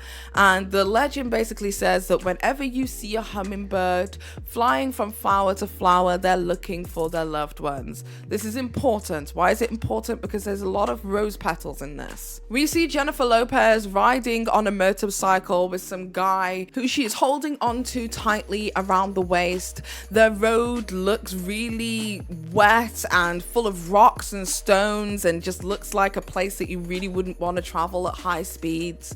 They travel at high speed and they end up tripping over a rock and the whole thing starts crashing, and that's the beginning of the story. It turns out that this is a conversation that Jennifer Lopez is having with her shrink, who for some fucking bizarre reason happens to be Fat Joe. She is detailing a story that is one of her dreams. She is talking about a dream it is that she had and trying to make sense of it. She then goes on to talk to her shrink about another dream it is that she has. She's working in a heart factory. She is trying her best to keep the inferno of this burning heart alive by throwing the last few rose petals it is that she had at the flame. However, the flame dies. We've got more singing, more dancing, more J.Lo appropriating black culture. It was a whole goddamn hoedown mess, girl. Then in the next scene, we see J.Lo in a relationship with some guy who is emotionally abusive, and it does kind of bring up the question whether the individual was also physically abusive. They are in a house. It is a performance art dance. They are tied together with strings at the waist. They are trying to move away from each other and keep constantly being pulled back. What is symbolic in this movie, outside of the house that they are living in together, this apartment complex, is a glass apartment. Now, what do you think happens? Well, the glass in the apartment breaks, of course. Okay, I want to see how, like, so on the nose this film is. She is living in an apartment complex that is made of glass. I feel like the symbolism here is that she has a glass house and somebody's gonna throw a stone and it's gonna shatter. I feel like that's what's gonna happen. And if that happens, this is so on the nose, like that it doesn't even take much thought, which means that it's just, if anybody could think of it, then it's stuff. So I'm gonna see if I'm right. It shatters because the illusion of their relationship together had disintegrated. It was when I tell you that it was such a predictable cliche movie, I cannot express to you how fucking terrible it is. I will never get back those hours of my life back. And this movie infuriated me to no fucking end. Because it didn't even fucking make sense, and we are going to get into it, right? I'm so angry by this movie. I am so fucking angry that I wasted my life like this. I will never get back that time. That was time I could have spent with my children, and I started watching Jennifer Lopez's fucking terrible movie, which is a glorified fucking music video. But I digress. So we flash back to her real life again. She is in relationship after relationship. She gets married again. People are sitting there going, it's never going to last. She thinks that everything's a sign and everything is left in symbolism. Oh my God, girl. I haven't even begun to tell you there is a whole set of astrological star signs who are watching over Jennifer Lopez's life like it's some kind of, fantasy football team league that they are placing bets on, and they're watching it and they're going, oh no, she's doing this, she's doing that. Jennifer Lewis is there. The woman from Monster-in-Law, I've forgotten what her name is. She's in there. The woman who played opposite her in Monster-in-Law. Post Malone is there. Kim Petras is there for some fucking reason. Keke Palmer is also there. Just a bunch of random ass celebrities who are all playing these cameo roles, playing all of the astrological signs. Because the signs dictate her life for some bizarre reason. That's why she don't like fucking Virgos, girl. But that story is a beeline story that quite frankly did not need to be in the movie at all. Then she's getting married. She's married to this person. She's married to that person. She does a music video. I think it's called I Love That Shit or some shit. Where the guy who she's married to, their face and their body changes. Like the person that she's getting married to is interchangeable. She's in love with the idea of being in love. That's the concept. She has a whole come to Jesus moment where she talks to her shrink about what it is that she wanted in life. When people asked her what she wanted to be in life, she said She wanted to be in love. I wanted to kill myself in that very fucking moment. That was the most cliche shit I've ever heard in my whole entire life. It feels like my daughter could have wrote this fucking movie. It really did. And it's so fucking convoluted and discombobulated for no goddamn reason that it feels like my daughter fucking wrote this movie. It feels like none of it makes fucking sense. But we need to follow the dreams. We have the dream of the relationship it was that she had, and it all came crashing down and they fell on that bike. Then we have the burning inferno dream where she was throwing petals into the inferno and the love died out. Then she's going from relationship to relationship, love to love, and they saw her dating some young guy. Her friends came together and they did an intervention. They said, friend, okay, you're a big fat stupid whore and we think that you need to stop and enjoy yourself being alone. If you do not find the love within yourself, then this is going to be a problem. So she goes and she gets more counseling, right? She sat down with her shrink, Fat Joe, again for some fucking bizarre reason, and she talks about another dream it is that she's having. She's walking down the streets of the Bronx. She romanticizes her life in the Bronx. Everybody in the Bronx, for some bizarre reason, talks like this. Hey, what you doing? Yeah, girl, we still on the old corner. You big time now, huh? Everybody sounds like they're in West Side fucking Story. The whole Latin cast sound like they're from West Side Story. Why? I don't know. This whole romanticized version of what the Bronx is just so fucking wild to me, and it's all green screen. Anyway, she meets her friends on the corner of the streets from back in the Bronx, and she carries on walking down the street, and she can't help but get this feeling that somebody is watching her, that somebody is following her. She keeps looking back. Is somebody watching me? Nobody's watching me. And then she works out that the person who was watching her this whole time was herself, but she was all small and little like a kid, and it was her young self, her inner child. That's what we're referencing here. She's having a conversation with her inner child, was all cut and bruised because she hadn't been looked after. She spoke to the little child. She said, what are you doing here? What do you want from me? The child turns around and says, do you know what she says? Do you know what she fucking says? Do you know what the inner child fucking says to Jennifer Lopez? The inner child turns around and says, I didn't get enough love. I could have fucking wrote this myself. Your inner child didn't get enough love. That's what you had to tell us in this fucking movie. So then guess what she does? She spends time with her inner child. She loves her. She takes her to the park. She has fun with her. She's running around with her. The child bursts into petals, right? Just magically, spontaneously combusts into petals. Then all of a sudden the petals are enveloping her. They're all around her. Oh my God, she's feeling this love. She's so loved. And then next thing you know, we cut back to the other dream. The fire, the inferno, the light that had gone out because she couldn't get the petals into the fire. Now these petals started rushing into the inferno. The inferno was a symbolism of her heart, the love that had died out, the love it is that she needed. She started trying to find love in all of these other places and all of these other different people, but realistically she needed to love her inner child and find the love within herself. And she found that love within herself, and she got comfortable being on her own, not being with a significant other, not being loved because she had that love in herself. A beautiful story. It should have fucking ended there. Her friend gets married. She attends the wedding, and it felt like the wedding was like a marriage to herself.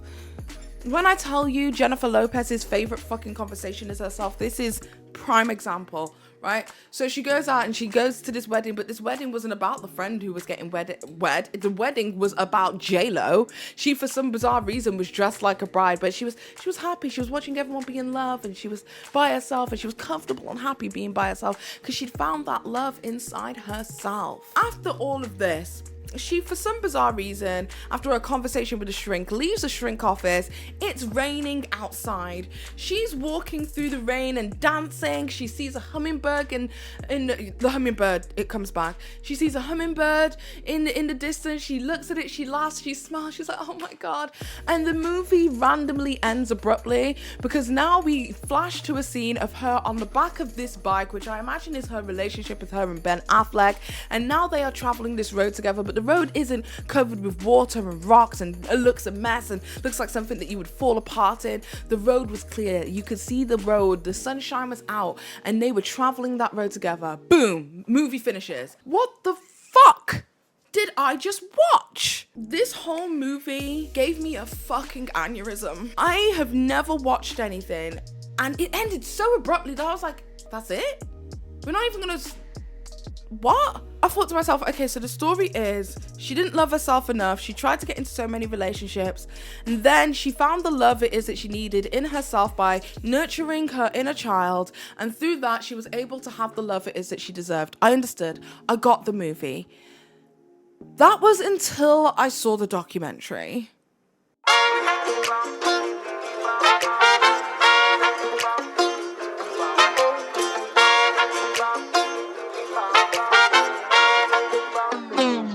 Okay, so the documentary, the greatest love story never told. You shouldn't have fucking told it, Jennifer. You shouldn't have fucking told the story. The greatest love story you shouldn't have opened your mouth to fix your lips to say is really what we should have called that movie.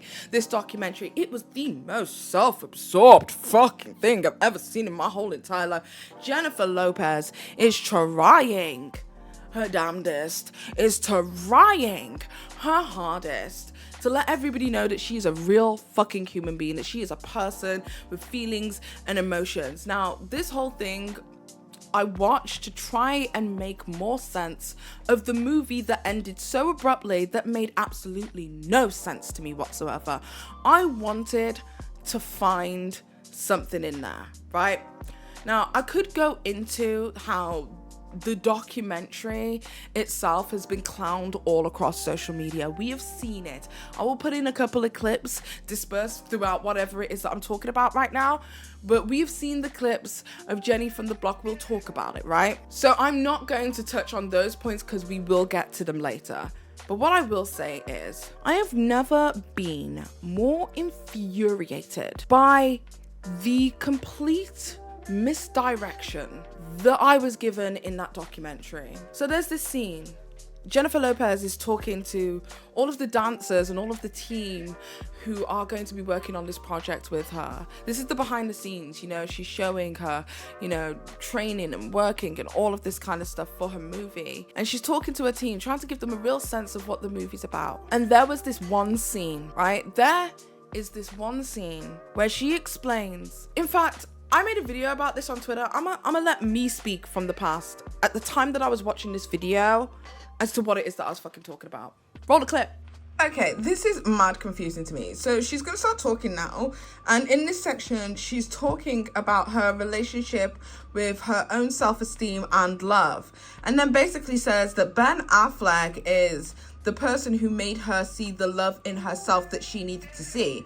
So this whole journey that the self-protagonist went through in this story of like finding real love within themselves and her loving themselves enough to have love, that personal acceptance was not an experience that she actually did share. She can't have shared that experience because she's saying that she needed Ben to love herself, to see attributes in herself. So I'm just like, I'm mad confused. What are you trying to sell to me here? What he said and what he saw in me, and what he made me believe about myself, only comes from love. Because nobody else could have made me see that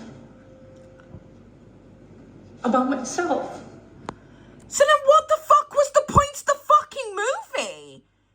Your protagonist was a person who was going hopelessly romantic from one love to another, constantly giving herself, but she never had the love inside herself, the petals that made the fucking heart in your stupid little fucking machine world factory thing fucking die. She finally found her own rose petals, the love that she needed inside her fucking self. You made me understand this movie that is so stupidly fucking convoluted. You made me understand this movie. She needed to find the love in herself in order to have the love of her life.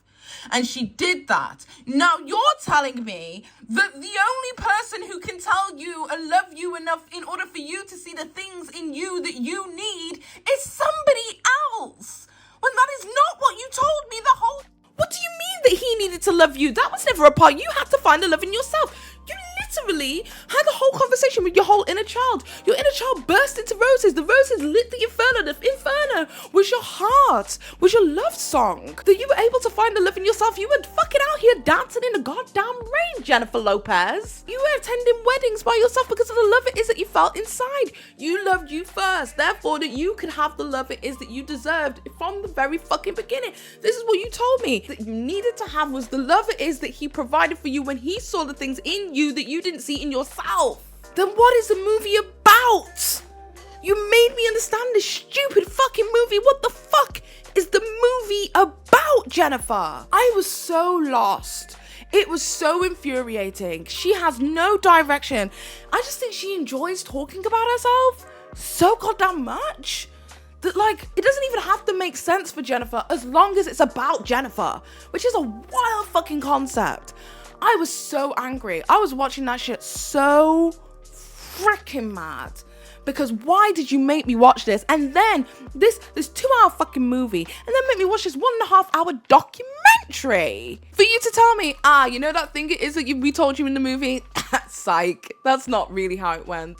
You have to find somebody else who finds that love in you, and then you have to realize it for yourself after that point. We didn't discuss that because it didn't look good, the optics, you know.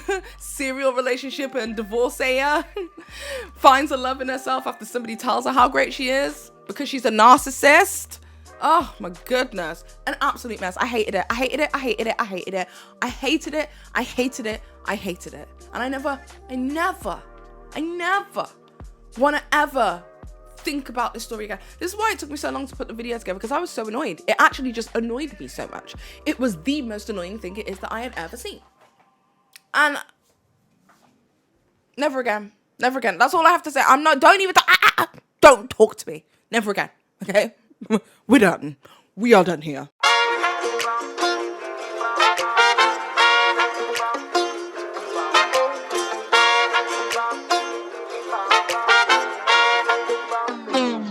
Okay, so after the documentary and the movie came out, there was a lot of people who took to social media, especially on TikTok, to speak about what they thought about the movie and what was so weird about it. There was a lot of people who pretty much shared my same sentiment that the movie made absolutely no sense whatsoever.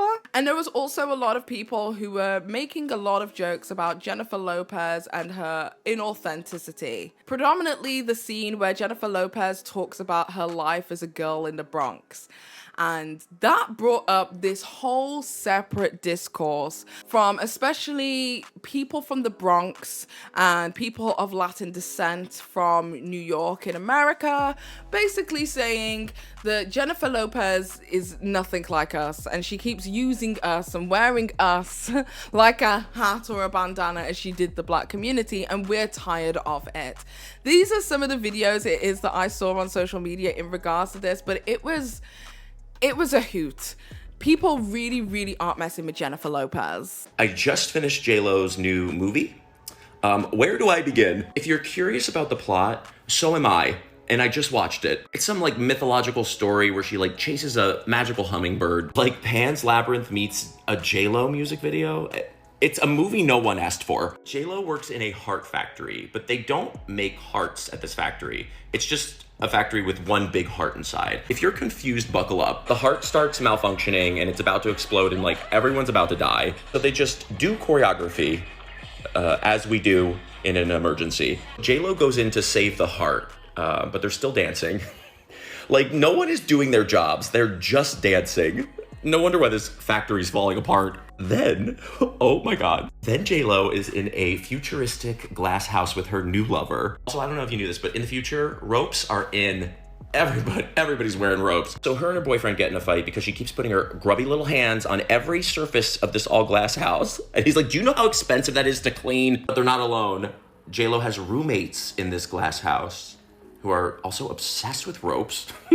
Also, what an inconvenient house. Like, there's no privacy. Everything breaks all the time. As J.Lo is going through all of these breakups, the zodiac signs are watching her from above. And the zodiac signs are all different celebrities. And I know people thought that this was weird, but I actually found it was impressive that J.Lo knew of other celebrities other than J.Lo. Honestly, I think she probably had to Google popular celebrities. You know, in the original script, she was playing all of these signs. So after multiple failed marriages, J.Lo is diagnosed with love addiction. So she goes to a Love Addicts Anonymous meeting and tells her whole life story. And she's like, love? What do I know about love? They're like, girl, why did you stand up? Sit down and talk like the rest of us. She doesn't want help. She wants an audience. And then they all just start doing the dance from the OA, as we do in AA meetings. In the end, she finds love, so she feeds petals to the heart to fix it. But then the heart just produces petals So it eats and produces petals. It's a very confusing cardiovascular system, and there they are dancing again. Like, does anyone even work around here? You know what not enough people are talking about, in my opinion? You know that scene in J.Lo's documentary where her team's telling her all of the celebrities that said no? Taylor Swift is a no. Jason Momoa's not available. Jennifer Coolidge not available. Lizzo not available. So he's doing Succession 2 and The Lion King and Star Wars Andor 2, so he's not necessarily he's not available, but he loves you. Do you want Vanessa Hudgens, by the way? I was thinking about that. One of the friends. Oh, never mind. This scene that I'm about to show you where she decides that she's not going to take no for an answer. I want you to call Derek. And we need him for like 1 or 2 days. It's a wedding. I mean, he's in a wedding. It's a wedding. He's not going to give up his wedding. I mean, whose wedding? It's a wedding he's in. He can't, unfortunately, it's where it's landing. I want you to call him. It was his wedding. He wasn't in like a friend's wedding. It was his wedding. When he actually did say yes and do the movie, they did a wedding scene. I don't know. I really love this interviewer's shade though. I love she didn't just call you herself. She had her people call you. The way she's trying to start drama too, because she made you switch around your own wedding plans. Please tell me she gave you an amazing wedding gift. Oh my gosh. I like when I take my hair out like this. Reminds me when I was 16 in the Bronx. Running up and down the block. Fucking crazy little stupid bitch.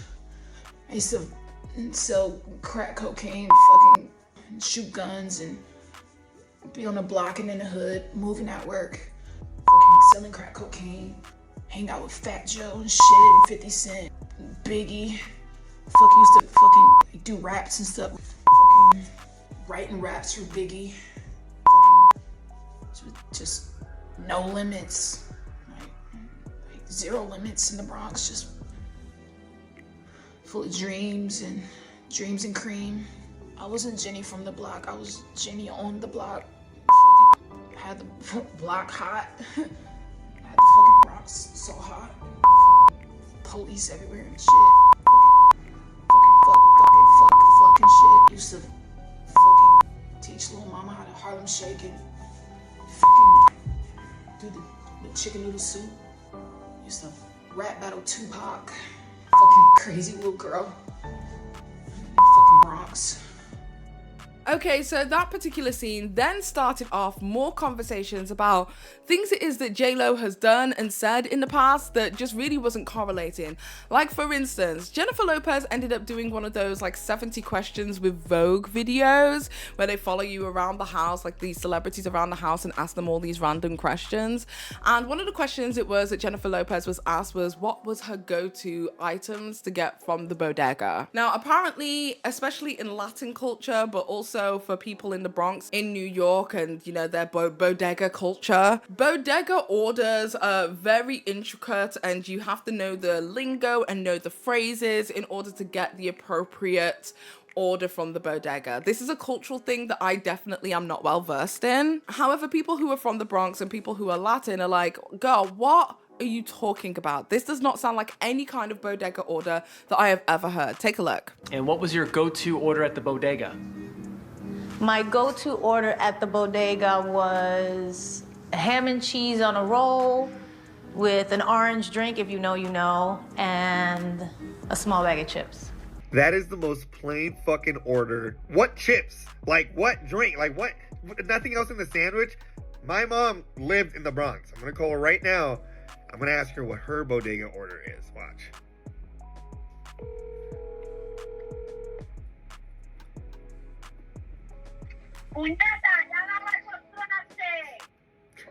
Hi, papi. Hey, mama, how are you doing? I'm okay. You? Good, I'm doing good. I have a quick question for you. Yes, I probably have an answer. When you were living in the Bronx, what was your go-to order in the bodega? Let me see if I remember. A double triple bossy deluxe on a rack, 4x4 animal style. Extra shingles with a shimmy and a squeeze. Light axle grease, make it cry, burn it, and let it swim. And if you know, you know, my boricuas. Wow, that sounds like an amazing sandwich. Like, for the drink, did you get, like an orange drink? What the fuck is an orange drink? I went to the bodega real quick. You want something? What do I want from the bodega? Let me get a ham and cheese on a roll. Cheese on a... Okay, whatever. You want something to drink too? Yeah, if you know, you know. Let me get that orange drink. Bro, orange drink? What are you talking? You talking about Sunny D, Tampico? What are you talking about? You going to the bodega on the block? On what block? They have the orange drink. They gonna know what I'm talking about. Just get me the orange drink. And don't look at me while you asking me questions either. I feel like you just made that up, but whatever. I'm gonna be back. They're gonna laugh me out the store because it's outrageous what I'm about to order, but I'll be back. Wait. A small bag of chips. You know they be having small, medium, large, and extra large. What kind of chips? I feel like you making this up, but okay. What kind of chips you want? It doesn't matter what kind of chips. Just get me a small bag of chips. That's my order. You know what? I ain't going nowhere. I ain't going to no bodega. I'm not going to go ask for ham and cheese on a roll. I'm just not going to do it.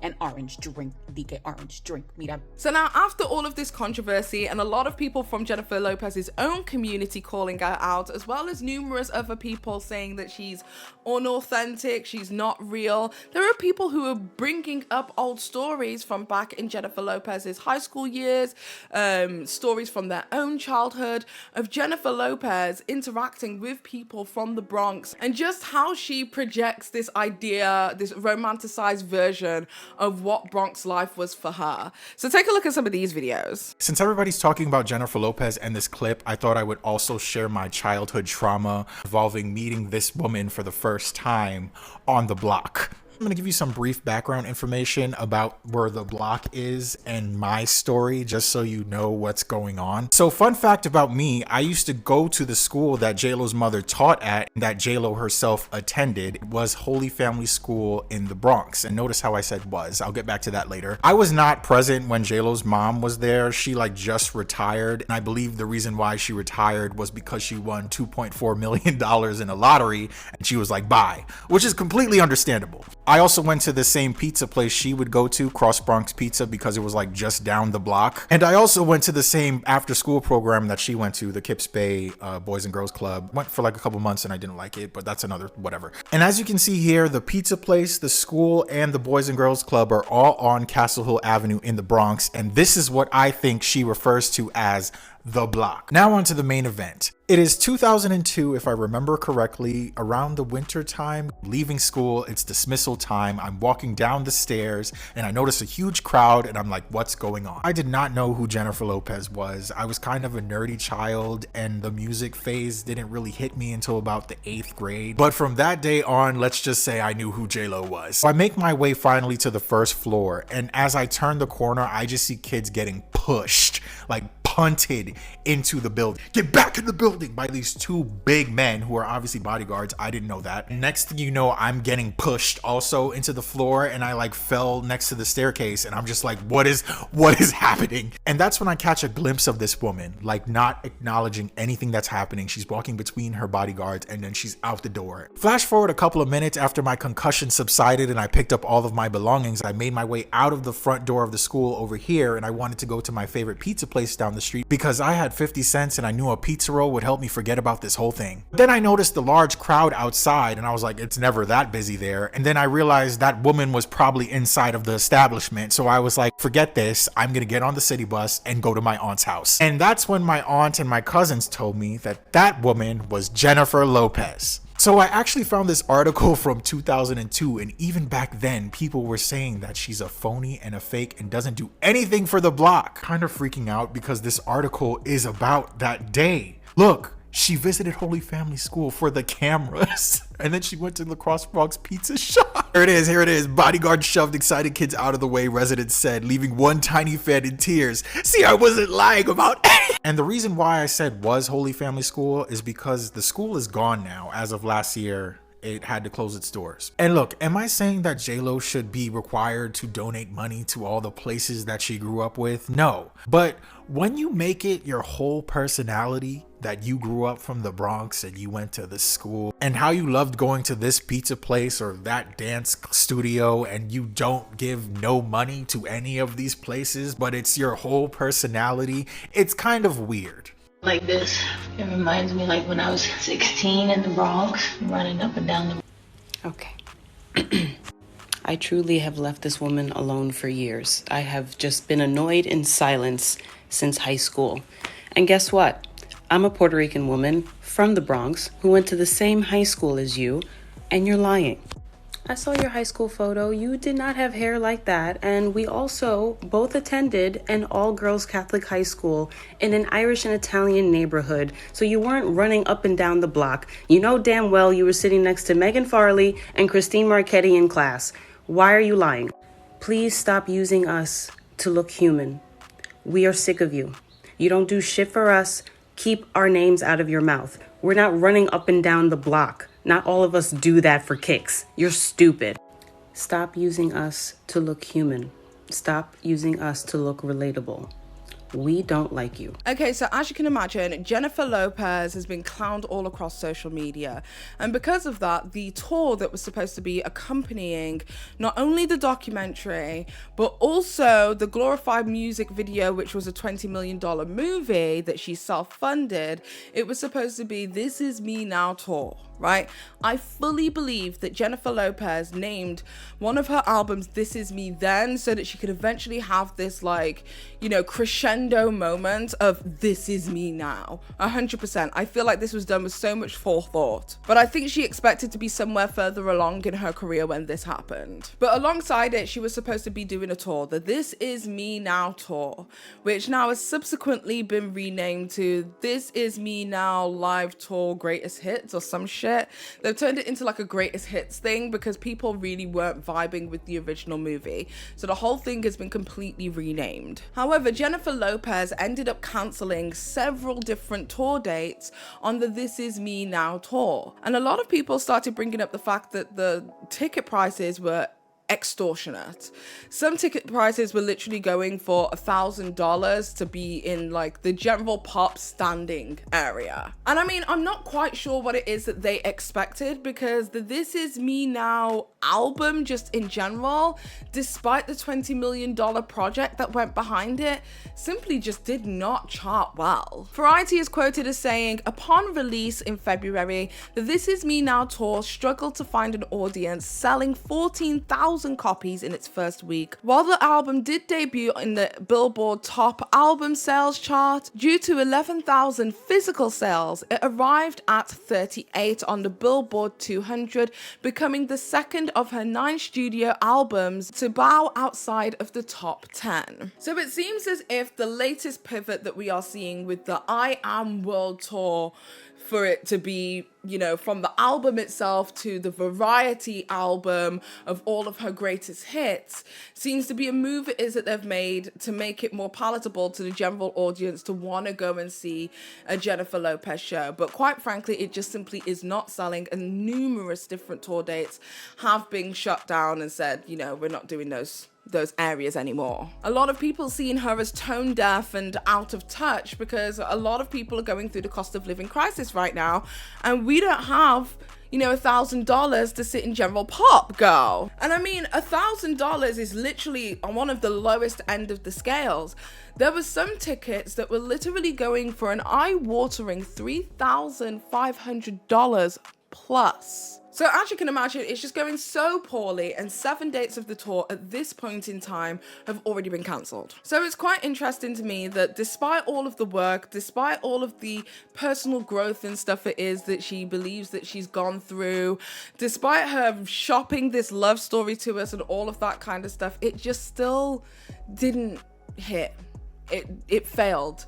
And we didn't get that authenticity that we were expecting from Jennifer Lopez. This could have been a real moment for her. So let's get into my final thoughts and conclusion.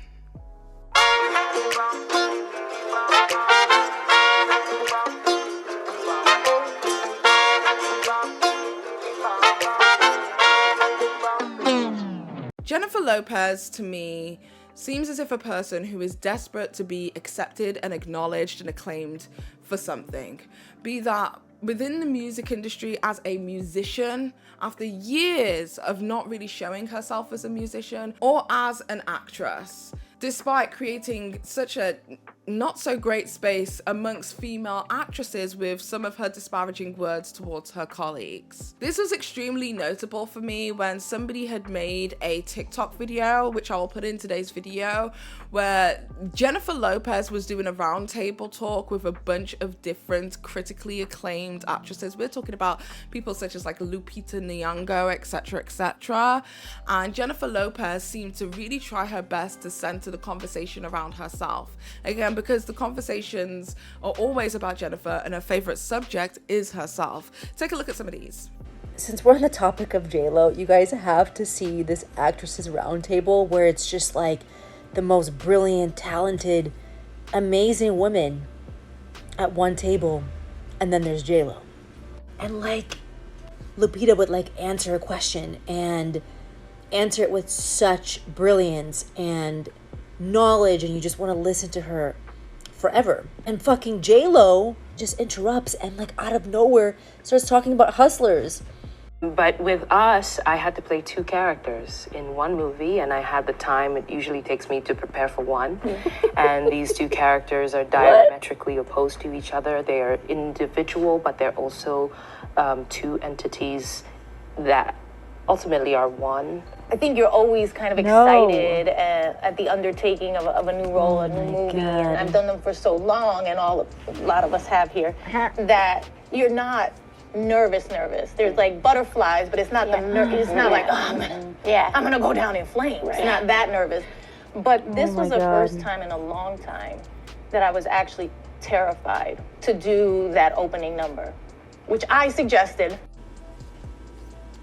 I have to dance on the pole. I have to show them. I have to go there. And even though that's scary, and in my mind I was like, it's gonna be scary, but it's not. But then when I was there, and I have the dental floss on, and you know what I mean? And I'm out there like in a way I've never been. It was so scary. It was so terrifying. I was like, my heart. Oh my God, she just keeps going. She just keeps going. Nervous. And I turned to my producing partner, and she was walking onto the stage, and everybody's excited. And what? It was the end of the shoot, and here we go towards the stage, and I have my robe on, and there's 300 extras. And you can tell by the way that she's like hyping herself up, like she really, really thinks that she deserves an Oscar for her performance. You would think she would just shut the fuck up and like listen to these women that are literal like Oscar winners. But instead she won't stop yapping about hustlers. And if that doesn't tell you everything you need to know about this woman, I don't know what will. There's plenty more where that came from. Of course, had this beautiful creature to act opposite and be there present with me and hold me, and you know, this incredibly like sympathetic soul that is Laura Dern. Also, I'm just listening to you guys, listening like the beauty of performing. No! Like you're practicing and you're back there and you have to do it. And the awesome thing is like with your heart beating out of your chest, with your, you know, like I can't say then instead of than or whatever it is. You go out there and you just boom. You nail it. The performance is the thing, right? Because that's what we do. We perform. We go out there on the stage, whether it's in a set or in front of 50,000 people or whatever it is. And we gotta perform. You gotta do it. Her essence was palpable on the set because her music was always playing, and we were always listening to recordings of her voice. The music. When I played Selena, one of the things that got me the most kind of in her body was performing, because you look at her and you're going to try to imitate her a little bit and then let that go and just live, right? But the music and the actual performance. Oh my God. And you can kind of wear whatever it is that's palpable. That goes in off the stage room. with you too. Yes. Because those movements. It's just no way. Yeah, and you So just exciting. you just build on that. And did you like playing somebody, like a real person? Oh yeah. I love playing real people. I feel like it's just you got a blueprint. You're like, I know exactly what I'm doing. No. It's nice to have a point of several points of reference, but the responsibility is different too. Oh yeah. Yeah. Ooh. Oh yeah. Oof. Yes. You just don't. Remind me of that. Yeah. Right. Right. Yeah. Because you want to be. Well, they love her. Yeah. You want to. These women are so nice. They're such angels. It was hard. And I think you're right. I didn't realize I was in that small space with just a few people. The director hadn't even seen it. She only saw a video of it, like the day before. And then, you know, I went out and did it on the day. It was so scary. Putting myself out there in a way physically and emotionally and kind of, I don't know, something deeper than I had ever done, and playing a character that was that unapologetic. I know who I am. I know what I do. I know I'm a good person. I see you. Oh, they go, oh, wait, she's been around a long time, and she's doing okay, and she seems pretty nice, and, you know. No. I think, honestly, American Idol helped with that. Yeah. I was like, luckily I was young and more ignorant. Like now, if I had to do it, I would be so in my head, so much more in my head. It would be much more different. Type of characters. It's like you're constantly talking about who she was and what she did and how she did it, and it forms as a. Well, I think we can all learn what not to do around people in general. It's quite clear from watching those videos that she kind of shapes her persona to fit whatever room it is that she's in. If you want her to be the Motown medley girl, she can be the Motown medley girl. If you want her to be the hip-hop R&B artist, she'll be the hip-hop R&B artist. If you want her to be the Latin pop sensation, she'll be the Latin pop sensation. If you want her to be Selena, she will be Selena. She will be whatever it is that you want to mold her into. And because of that, I believe that Jennifer Lopez, this is just my personal perspective and definitely not diagnosing her, has no real sense of identity. She has no real sense or grasp of who she is. And to be a woman at 54, 56, I think she is, somewhere around that age group, years old, and to not know who you are as a woman is wild to me. I would say that, like me, for myself personally, growing up in my 20s, I didn't really have a strong sense of self. And it wasn't until my late 20s, early 30s that I really realized who I was. I thought I was a person who needed 50 billion friends around me at all time, and I needed to be in everybody's lives. I realize now in my adulthood, I don't need a lot of friends. In fact, I only need one, and I'm good with that. I don't need to be in everybody's business. I don't need to know what's going on with your life all the time. I am definitely the friend that you don't have to call for 6 months and we can pick up the phone and speak like it was yesterday. I'm that girl. And there's certain things about growing up and like not needing a girl gang and all of that kind of stuff that you learn as you become an adult. I very much have a strong sense of who I am. I'm opinionated. I'm contrarian at times. I'm nuanced. I love to have discussion, to foster dialogue. I will never shut up because I am outspoken. I know who the person that I am. I know the person I've carved myself to be, and I've always been true and authentic to that person. I've never changed. And even if I have changed at times, whatever it was that I was trying to achieve never fit. Why? Because it was not authentic to the person that I am. Jennifer Lopez didn't really have a message to bring to the world because she never let the world know who she was. She was allowing other artists, writers, producers, backing singers, vocalists tell you the version of Jennifer that we should perceive. Jennifer Lopez had her smash hit debut moments as an actress as Selena Quintanilla, and she played the role of being somebody else so fucking well that she opened the entire world of people who would never have known about Selena, like people such as myself. Latin music is not a huge deal over here in the UK, not like that, girl. I would not know who Selena is and what she means to American history and what she means to Latin history if it wasn't for the movie Selena. She did so well at playing that role, at playing somebody else. And honestly, I think that that's the tea. The tea is that she doesn't know who she is. I think it's very telling that when she did stuff like going back to her own hood back in the Bronx and going outside her old home, that even the people in her hood, the people in the street, the people around her, they don't even know who she is. I used to live here. Huh? I used to live here. Huh? What's your name? My name is Jennifer. Jennifer? Yeah, I used to live and my room was upstairs right there. Jennifer Lopez. Who's Jennifer Lopez? Me. I used to live here. for a long time.